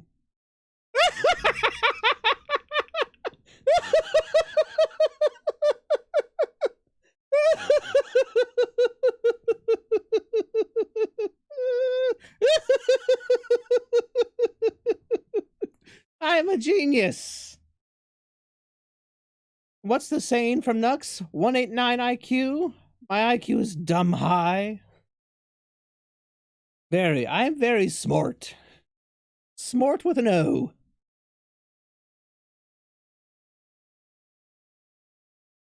Oh.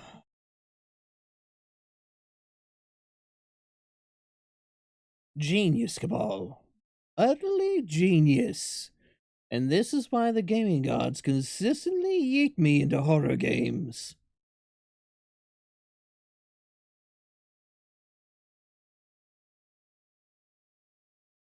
So let's see. I want to pick this one. And let me see if that makes it work. There we go! Now it works. I'm brilliant. Unparalleled genius. Smartest cultist alive. Sound louder.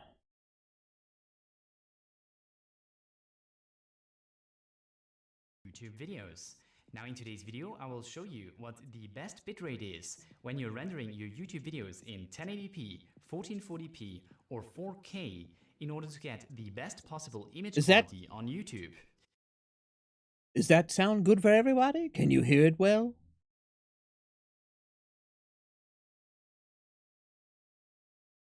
I'm going to move this a little bit. So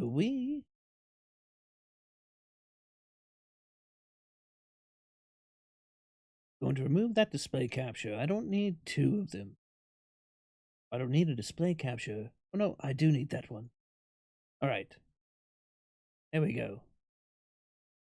And I'm going to make this a bit smaller so we can actually see the channel, because if we learn something from this, I do want this person to get support. Even if they're bigger than I am, I don't really care. I'm going to learn something from them, and that's valuable, and they deserve it.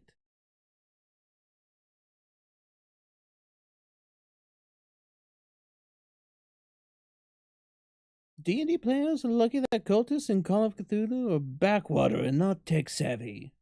You know, that would be terrifying to face. Just imagine if I was a Lovecraftian cultist, the damage I could do by broadcasting my message over the... Oh.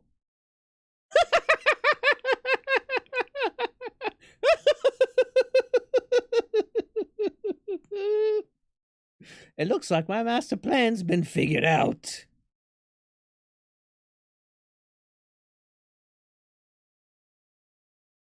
Alright, so who wants to learn about video bitrate? Because I know absolutely nothing about it. How to get the best video quality on your YouTube videos. Now in today's video, I will show you what the best bitrate is when you're rendering your YouTube videos in 1080p, 1440p, or 4K in order to get the best possible image quality on YouTube. But before jumping right into the results of today's video, I would like to mention that if you're interested in these kinds of videos, then you should definitely consider subscribing and hitting that bell icon. I'll consider so it. You won't miss any of my future uploads. Currently, only a measly 2.8% of people watching my content are currently subscribed to this channel.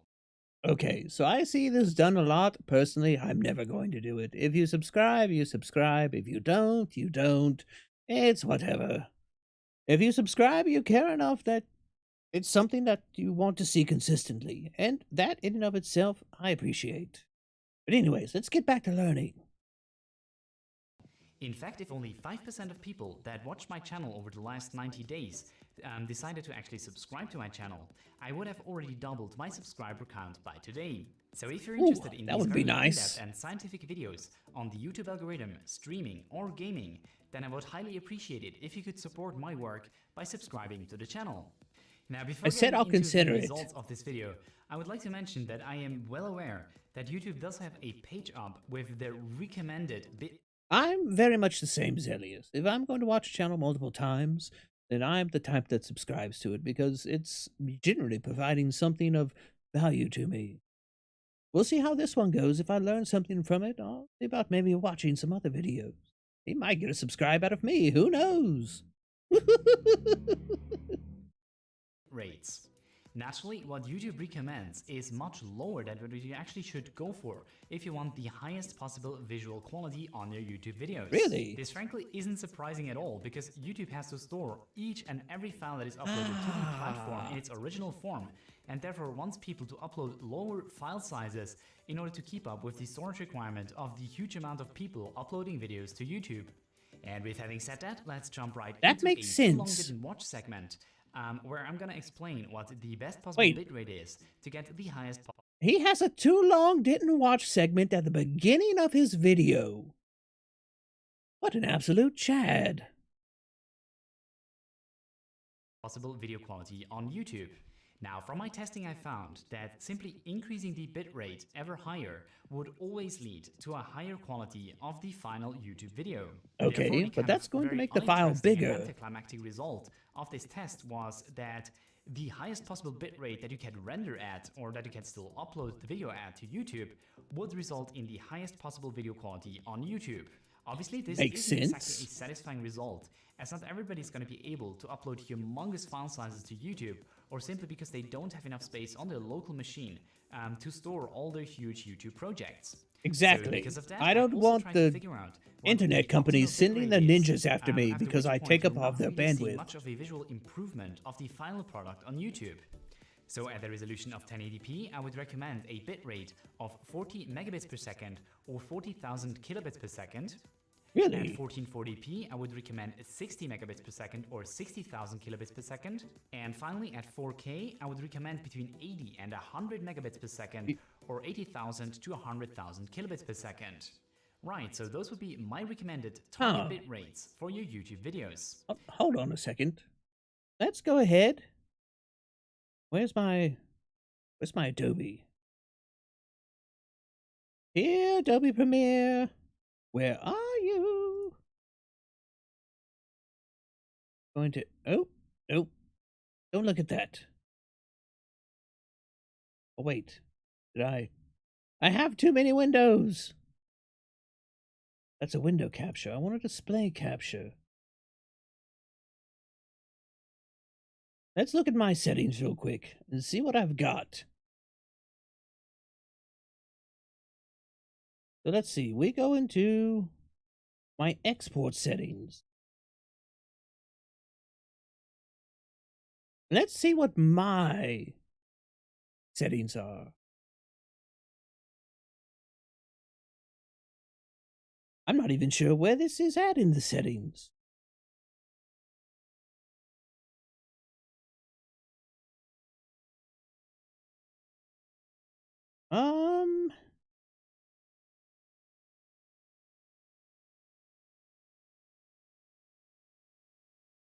Huh. It's 10 megabit. Where do you see that at? Oh, in the summary.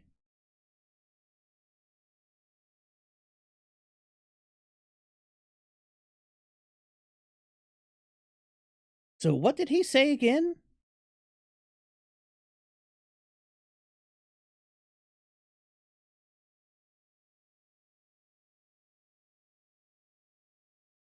$40 megabytes. Well, I never thought I was going to make myself look stupid on... Oh, no, that's a lie. I definitely knew I was going to make myself look stupid on stream.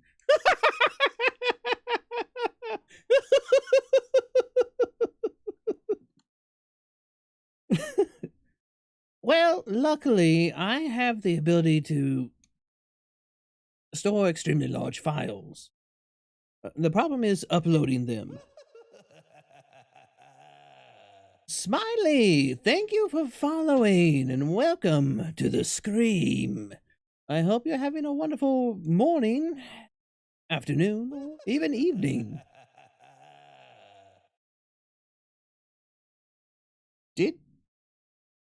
Didunalo? Is that how you say it? Didunalo, thank you for following and welcome to the Scream. I'm Cabal, your favorite frightening caffeinated cultist, and hooded horror host. I deal mostly with things in the horror genre. Games, media, books, things of that sort, but I also deal in content creation and advice for new content creators.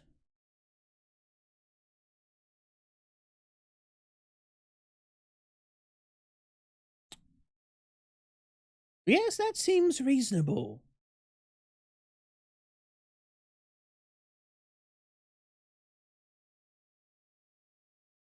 And I think that's part of the reason that the 10 megabyte bitrate works for me, is because right now most of my content is smaller moving pictures with lesser effects on them, or just still images with some effects on them. So it works for me, but if I were to. Oh, it's not an if, it's when I stop. Oh. Thank the gods that Vtuber Burbs isn't here. I'd be having a field day.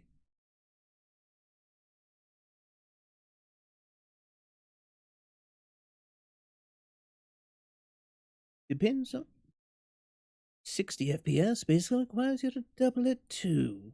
Yeah, you're right on that numbers. See, we're all learning something today, or at least I am. I set out wanting to teach chat, and chat's teaching me. I guess that's how that works, but you know what? I'll take it.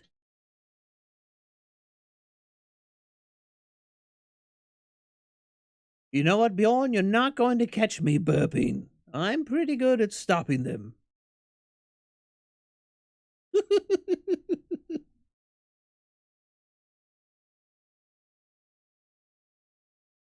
Let's see what else we've got. Testing methodology.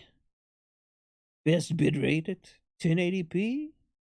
Best bitrate at 440p. What is that? Let's say. What is CRF? I don't know what CRF is. Should we continue watching the video now that we know the quote-unquote best bit rates? Do we want to delve a little bit deeper?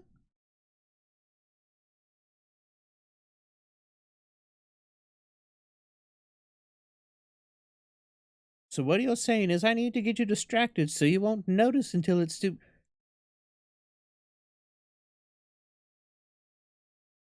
Yawn. Why are you trying to torture me? Do I not suffer enough at the numerous appendages of my eldritch masters? Do I not? Must I suffer more for your entertainment? Are you not entertained? All right, let's delve deeper.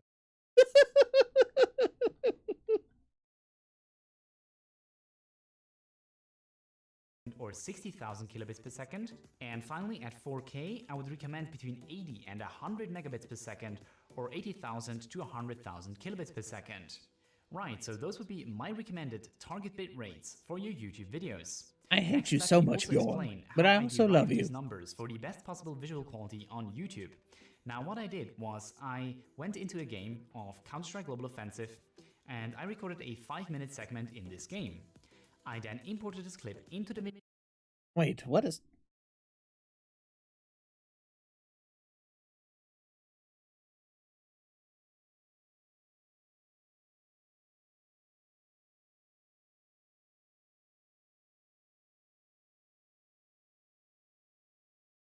I think that's just a bot.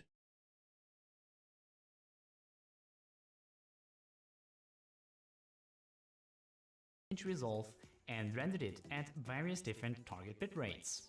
Next, I uploaded the render clips to YouTube, let it process, and then re-downloaded the finally processed versions from YouTube. This downloaded version I then compared to the original recorded clip using the Perceptual Video Quality Assessment VMAF, which was introduced for Netflix, in order to figure out exactly what... Wait, he used the what?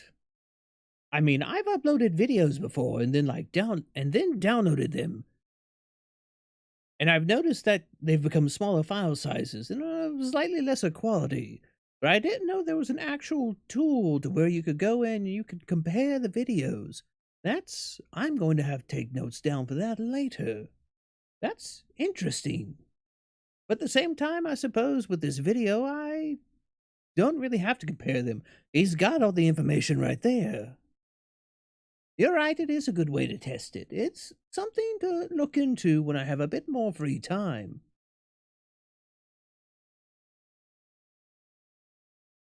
Want the quality of the finally encoded video on YouTube is. This entire process I then repeated for Call of Duty Modern Warfare Warzone to get two different data points for the same resolution and bit rates. These clips are recorded using NVIDIA Shadowplay at 1440p and a bitrate of 130 megabits per second. Now, the reason why I went for CSGO as well as Warzone as kind of my games through these tests. Okay, look, I know he's not American, and I know he has an accent, but CS Joe got me. The moment he said that, I instantly had flashbacks to G.I. Joe. And I know I'm not the only one.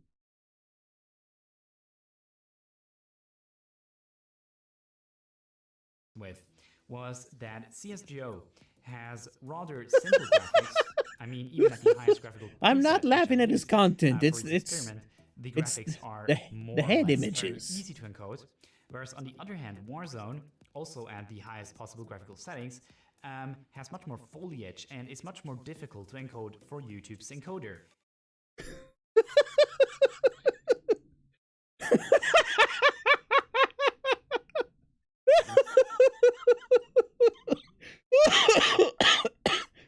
Oh!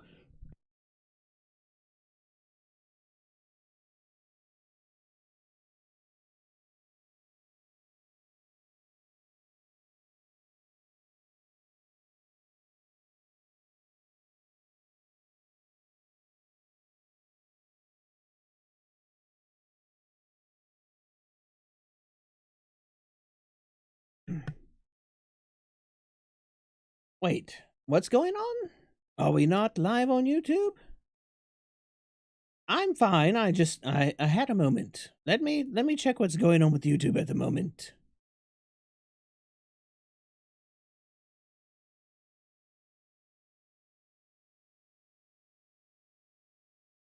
I'm fine. I had a Everything moment. Seems to be going good with YouTube at the moment.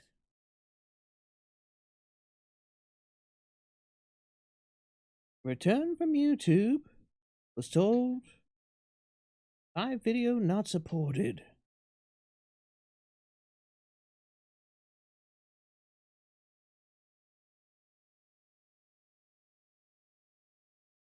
Are we having issues over on YouTube? I'm not seeing it.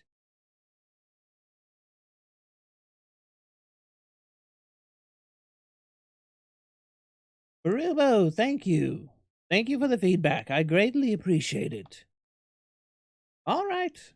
Well, I was wondering if maybe we had gotten in trouble because we were watching another YouTuber's video, but maybe it's just YouTube being funky for nya. YouTube is weird like that sometimes. For that reason, you'll also see that all of the Warzone results are much lower in terms of their quality assessment when compared to CSGO at the same bitrate. And with that, it's time to dive into the results of my investigation. Starting off with 1080p, I would like to show how the perceived visual quality of the final YouTube video depends on the target bitrate that was used to render the video with. Okay, let's go ahead and see this. What we're here is to get the highest possible VMAF, or kind of perceptual visual quality of the YouTube video, all right, while maintaining an as low as possible bitrate. Now, yes, because I don't want my file to be so huge it just eats up all the space on my hard drive. For Warzone. As previously mentioned, CSGO is much easier to encode for YouTube, and therefore the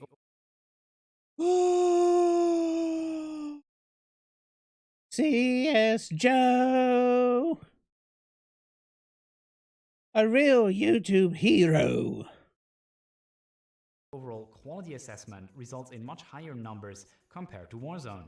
As expected, when going from 10 megabits to 20 megabits per second, the visual quality steeply increases, so the resulting video on YouTube actually looks much better when uploading at 20 megabits compared to 10 megabits. All right. The same is true when increasing to 30 megabits per second and again to 40 megabits per second. But thereafter, you can see that But that's not as steep an increase in quality. It feels like, especially because I only upload my videos at 1080p, I could go from 10 to 20. I'd have that sharp increase in quality. Of course, it's going to be bigger, but I feel like when you go from 20 to 30, it doesn't seem like it's going to be worth it. Not for that level of slight incline of quality that you're going to get. True, it is diminishing return. I guess, is he going to give a visual example of it? I want to see if it's distinctly different. Line kind of stagnates and doesn't significantly increase with increasing the bitrate any further, which kind of represents this sweet spot bitrate that we were talking about earlier. Now we could extend this line even further to the right. I did test at 70 and 80 megabits per second for Warzone. However, the quality really doesn't significantly improve after this point. On the other hand, I never saw that the visual quality ever decreased when increasing the bitrate even further. So realistically, the only real limit here is your upload speed and the space on your PC.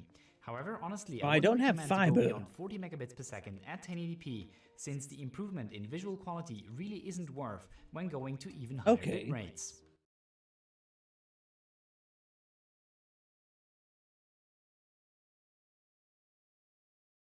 And it's dead. And it's back. Next, let's hop into my results at 1440p. Again, Counter-Strike Global Offensive has a much higher... Alright, well, I'm going to skip over this part. I'm not going to upload anything in 1440p.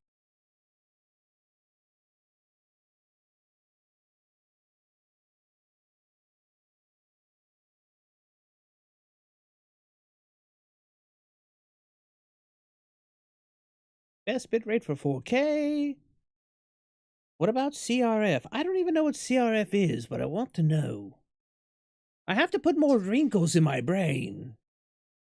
Now, something else that I'd like to mention here is that if you're using CRF values instead of a target bitrate in your video editing software, a what? Then you can simply select a CRF value that kind of results in a bitrate which is somewhat close to what I recommend in this video. From my quick testing, I found that a CRF of 18 resulted in 105 megabits per second at 14. Hold on a second.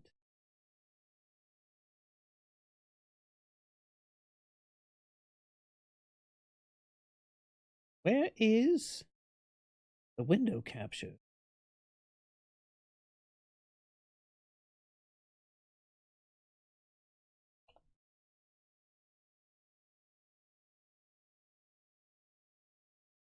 What's a CRF value?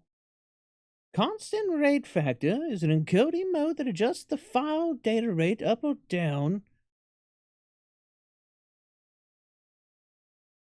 Ah, okay. Okay, I get it. I understand now. More wrinkles in the brain. More wrinkles. Locke, definitely. Go. Film your own content if you have to. I appreciate you sticking around and learning with us.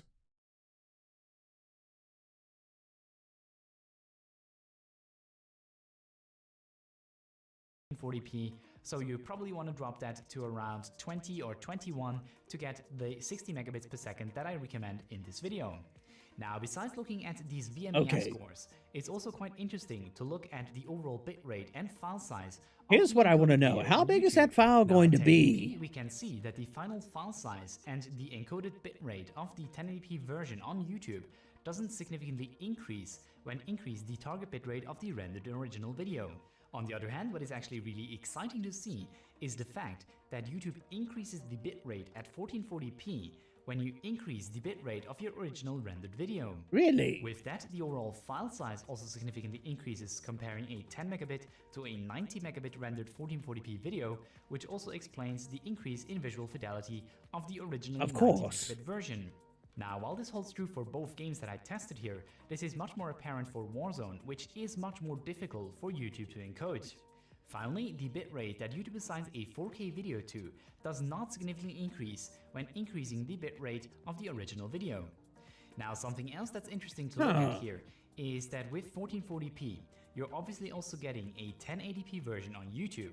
Now I also downloaded these lower resolution re-encodes from YouTube to try and see how they compare to uploading the video in 1080p. Alright, here's what we want to see. How's it going to look? The visual quality of the 1440p version played back at 1080p is actually much higher than when originally uploading in 1080p. As you can see, even at the same exact target bitrate, a video that is rendered in 1440p always produces a nicer looking 1080p version than when uploading the video in 1080p instead. Now, the reason for this difference is that obviously the 1080p version of my videos. Did anybody else get that? I felt like I understood part of it, but like the rest just kind of blew over my head.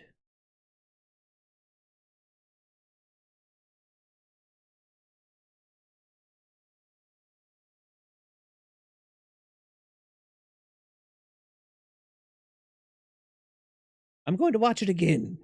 I don't feel like I fully understood it. He might have been talking a bit too fast. Now, something else that's interesting to look at here is that with 1440p, you're obviously also getting a 1080p version on YouTube. Now, I also downloaded these lower resolution re-encodes from YouTube to try and see how they compare to uploading the video in 1080p instead. As you can see, the visual quality of the 1440p version played back at 1080p is actually much higher than when originally uploading in 1080p. As you can see, even at the same exact target bitrate, a video that is rendered in 1440p always produces a nicer 1080p version than when uploading the video in 1080p instead. Now, the reason for this difference is that obviously the 1080p version I've got it now. Thank you, chat. Were only encoded in AVC codec, whereas on the other hand, the 1440p version was always re-encoded in VP9. Therefore, the 1080p encode the coveted VP9 is also available in VP9, resulting in lower file size but better visual quality.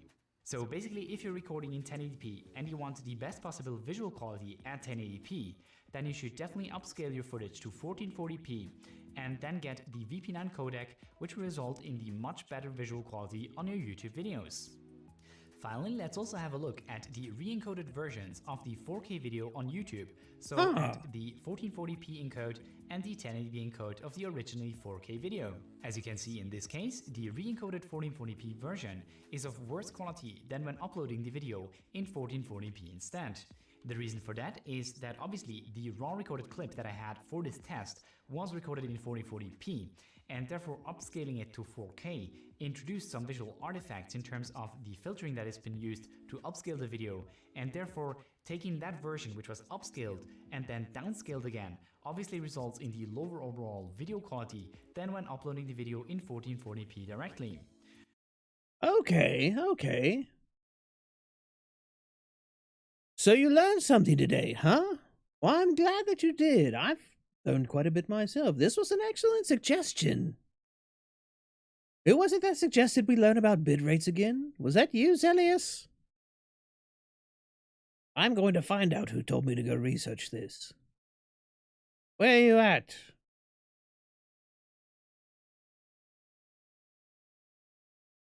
Oh, it was you. It was you. Good job. An excellent suggestion. I guess this also answers, Ghoul's question from earlier a bit better than what we initially found. I may have to shoot him a message on Twitter with this video link, if he's not still around. On the other hand, the 1080p encode of the 4K version is still a much higher visual quality than when uploading the video in 1080p directly. Now, all of the results of today's video are available publicly in a Google spreadsheet that you can access via the link in the description below. But with that, I think it's time to wrap up today's video. So as I said... Well, that was an extremely informative video. I think I, may try rendering videos in that 1440 to try to get them better when I start doing gameplay videos again.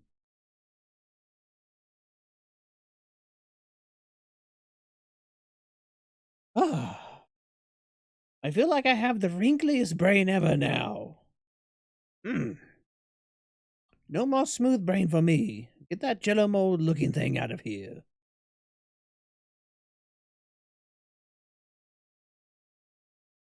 But that makes me wonder, what is that going to make my file size look like?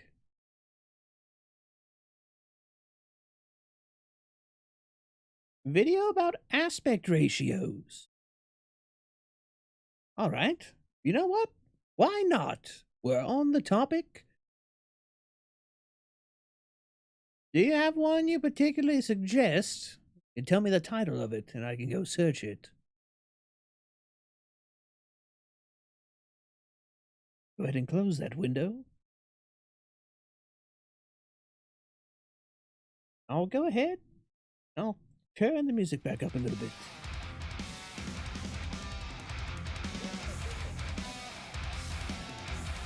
Ah, Flezzy!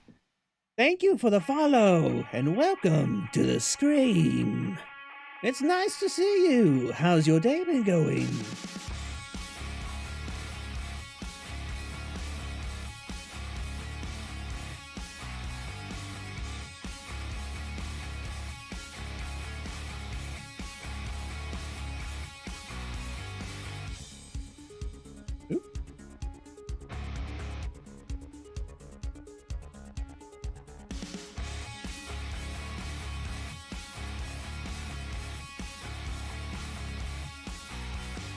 Let me see.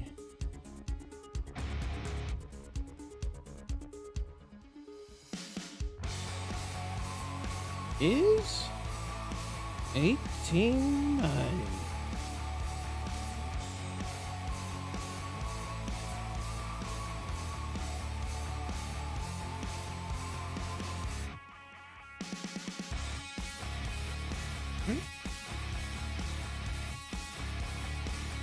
With the change in smartphone screen size. That unexpectedly started playing and it spooked me a little bit. I'm not even playing a horror game and I got scared. Oh man. This is going to be bad once I start playing horror games.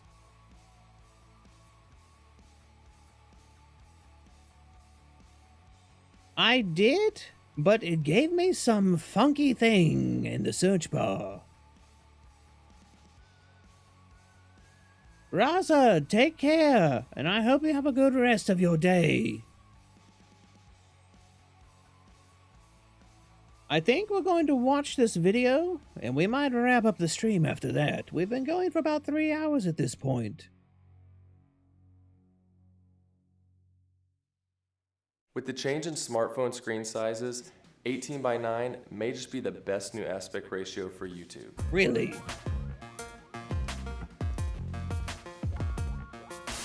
Hey everyone, Camber here, showing you how to use your camera to make good videos. So if you're new, consider subscribing. Using the camera. And before I get into all the numbers on how to change the aspect ratios of your videos, if you don't know what aspect ratio is, then check out this other video I made here explaining aspect ratios as well as the history of how the most common ones came about. I'll have to watch that video later. Now, because 16:9 is the most common aspect ratio, most cameras and phones record videos in the 16:9 format. But when watching on new phones, that doesn't fill the entire screen. The new iPhones have a screen aspect ratio of 19.5:9, and the new Galaxy phones have aspect ratios from 18.5:9 to 19:9. So you may be wondering, if these smartphone screen sizes range from 18.5 to 19.5:9, then why would you choose 18:9 as the best aspect ratio for YouTube?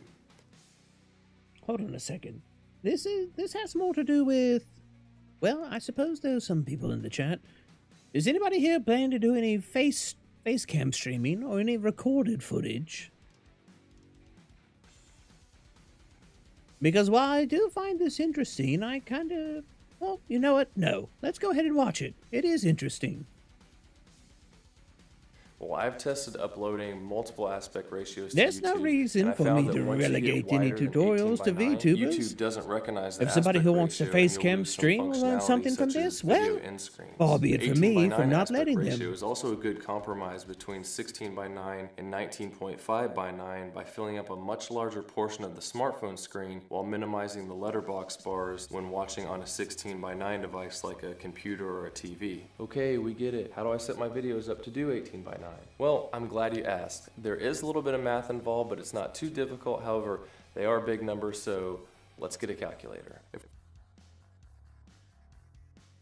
Spooky edit? It's... I have no idea what you're saying, Super.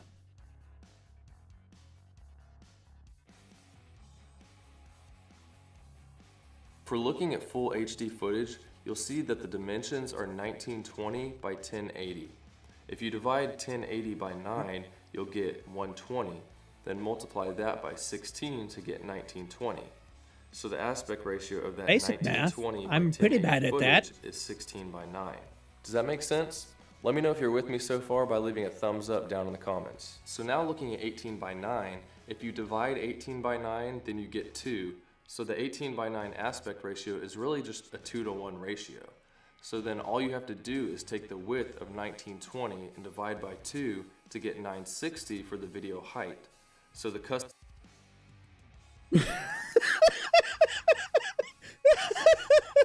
He's just throwing numbers at me, and I'm like, no, stop. I can't. I'm with numbers. I'm like my only weakness, math. I'm not good at math. I'm an autistic type. I can draw an amazing picture. I can carve a wonderful Halloween pumpkin. You throw numbers at me, I start to get confused. Like I feel that other video, I feel like it put so many wrinkles in my brain. And this one is just ironing all of them right out. I'm going right back to smooth brain mode.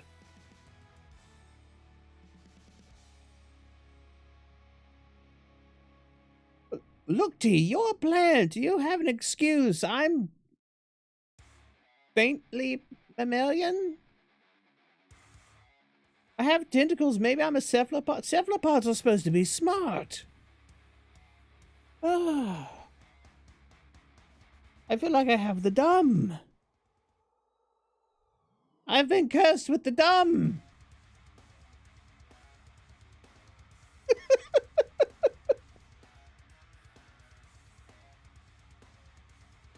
We know you're borderline artist.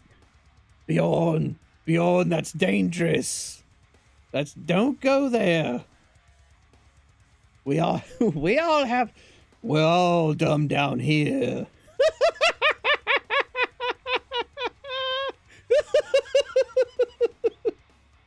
All right, let's go back to punishing ourselves with numbers because we're all a bunch of masochists. Whatever that means.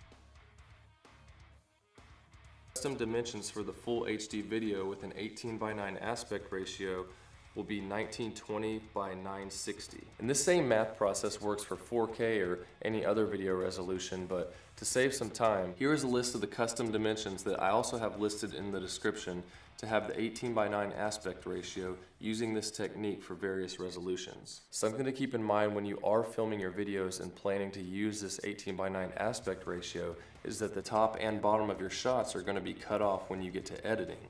So you're going to need to shoot a little wider to leave more room above and below your subject for editing. And aside from that, there's not much else to it. Just set up your project settings with those custom dimensions that correspond to your video resolution, overlay your footage, set the spatial conform to none, and just frame the vertical portion how you want. Then you're good to go with that 18 by 9 aspect ratio. And let me know down in the comments if you plan on using this 18 by 9 ratio for your YouTube videos. And if this video was helpful, go ahead and please help me out by leaving a like, subscribe if you haven't, and I'll see you soon. All right. Like he said, it's super simple. You just need to be a rocket surgeon. Welcome back to the Alpha Gaming channel. My name... It's Harris Heller. I watch a lot of Alpha Gaming's content. I highly suggest if at any point in time you want to learn more in-depth things about content creation, you go and watch his videos. Or, my personal favorite is Devin Nash. I love to watch Devin Nash's videos. The man has bots crawling all over Twitch, and it feeds him all sorts of data that is just, delicious. Chef's kiss.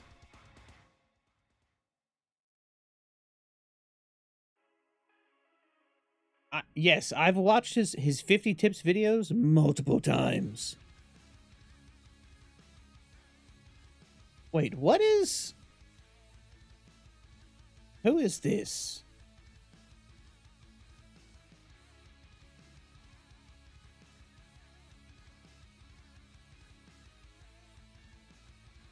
Congratulations. I think you're the first person.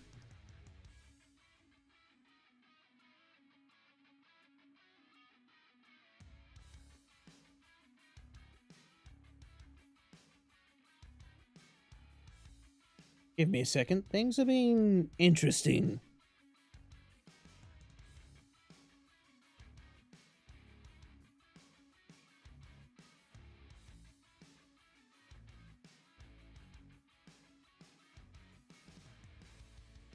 I really didn't want to have to do this.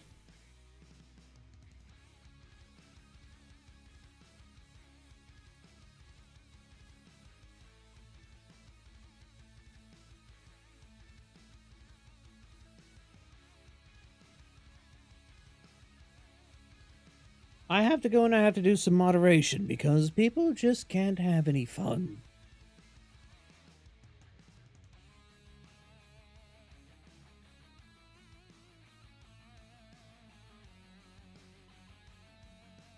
Anyways, now that we've got that mess out of the way. Yes, I agree. Harris is wonderful. He is a treasure to the content creator community. It's Super Bros. Yes, I do draw. I tend to draw in more of a American comic book fashion. Anime isn't particularly my deal. I'm not very good at it.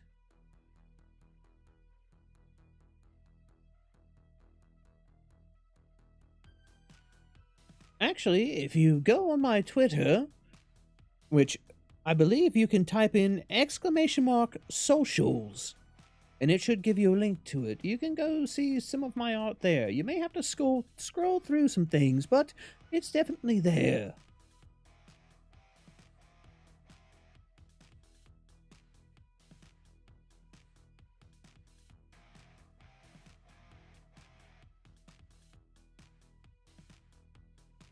Indeed. At this point, we've been going for about 3 hours, and we've gotten 0 editing done. But you know what? I've had a blast the entire time.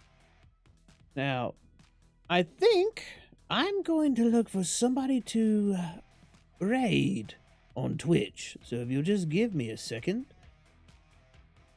If anybody from YouTube wants to join in on the raid, I'm going to type in the link to the Twitch right now.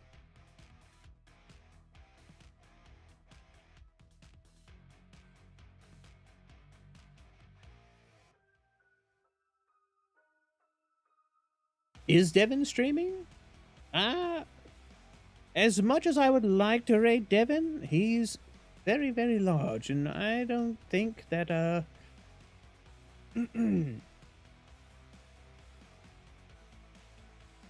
yeah. I'm going to see who's... Words are failing me. Maybe I've been streaming too long. My brain's turning to mush. The aspect ratio video ironed all of the wrinkles out. I am back to the dumb.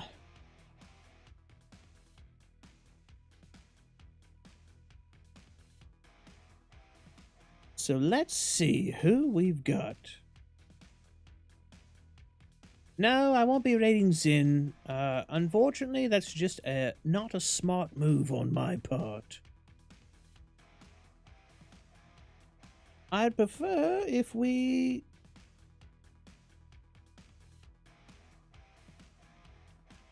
Actually, you know, I'm going to do somebody a favor. If you like my transitions, they were made by Latanya, and I'm eternally thankful to her for it. So, how about we go over there and give her some love, Cabalites?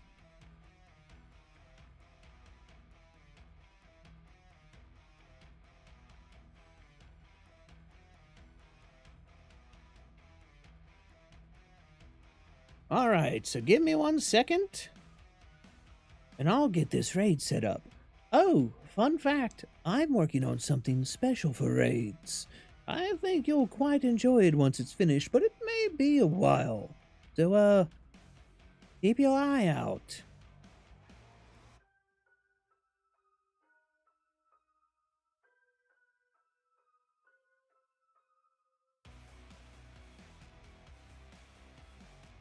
And for anybody who's not going to join us on this raid on Twitch, keep your eye out on YouTube. I should have that Friday night video out. Well, Friday.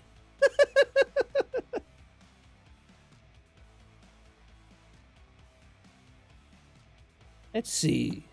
If I remember how to do this correctly.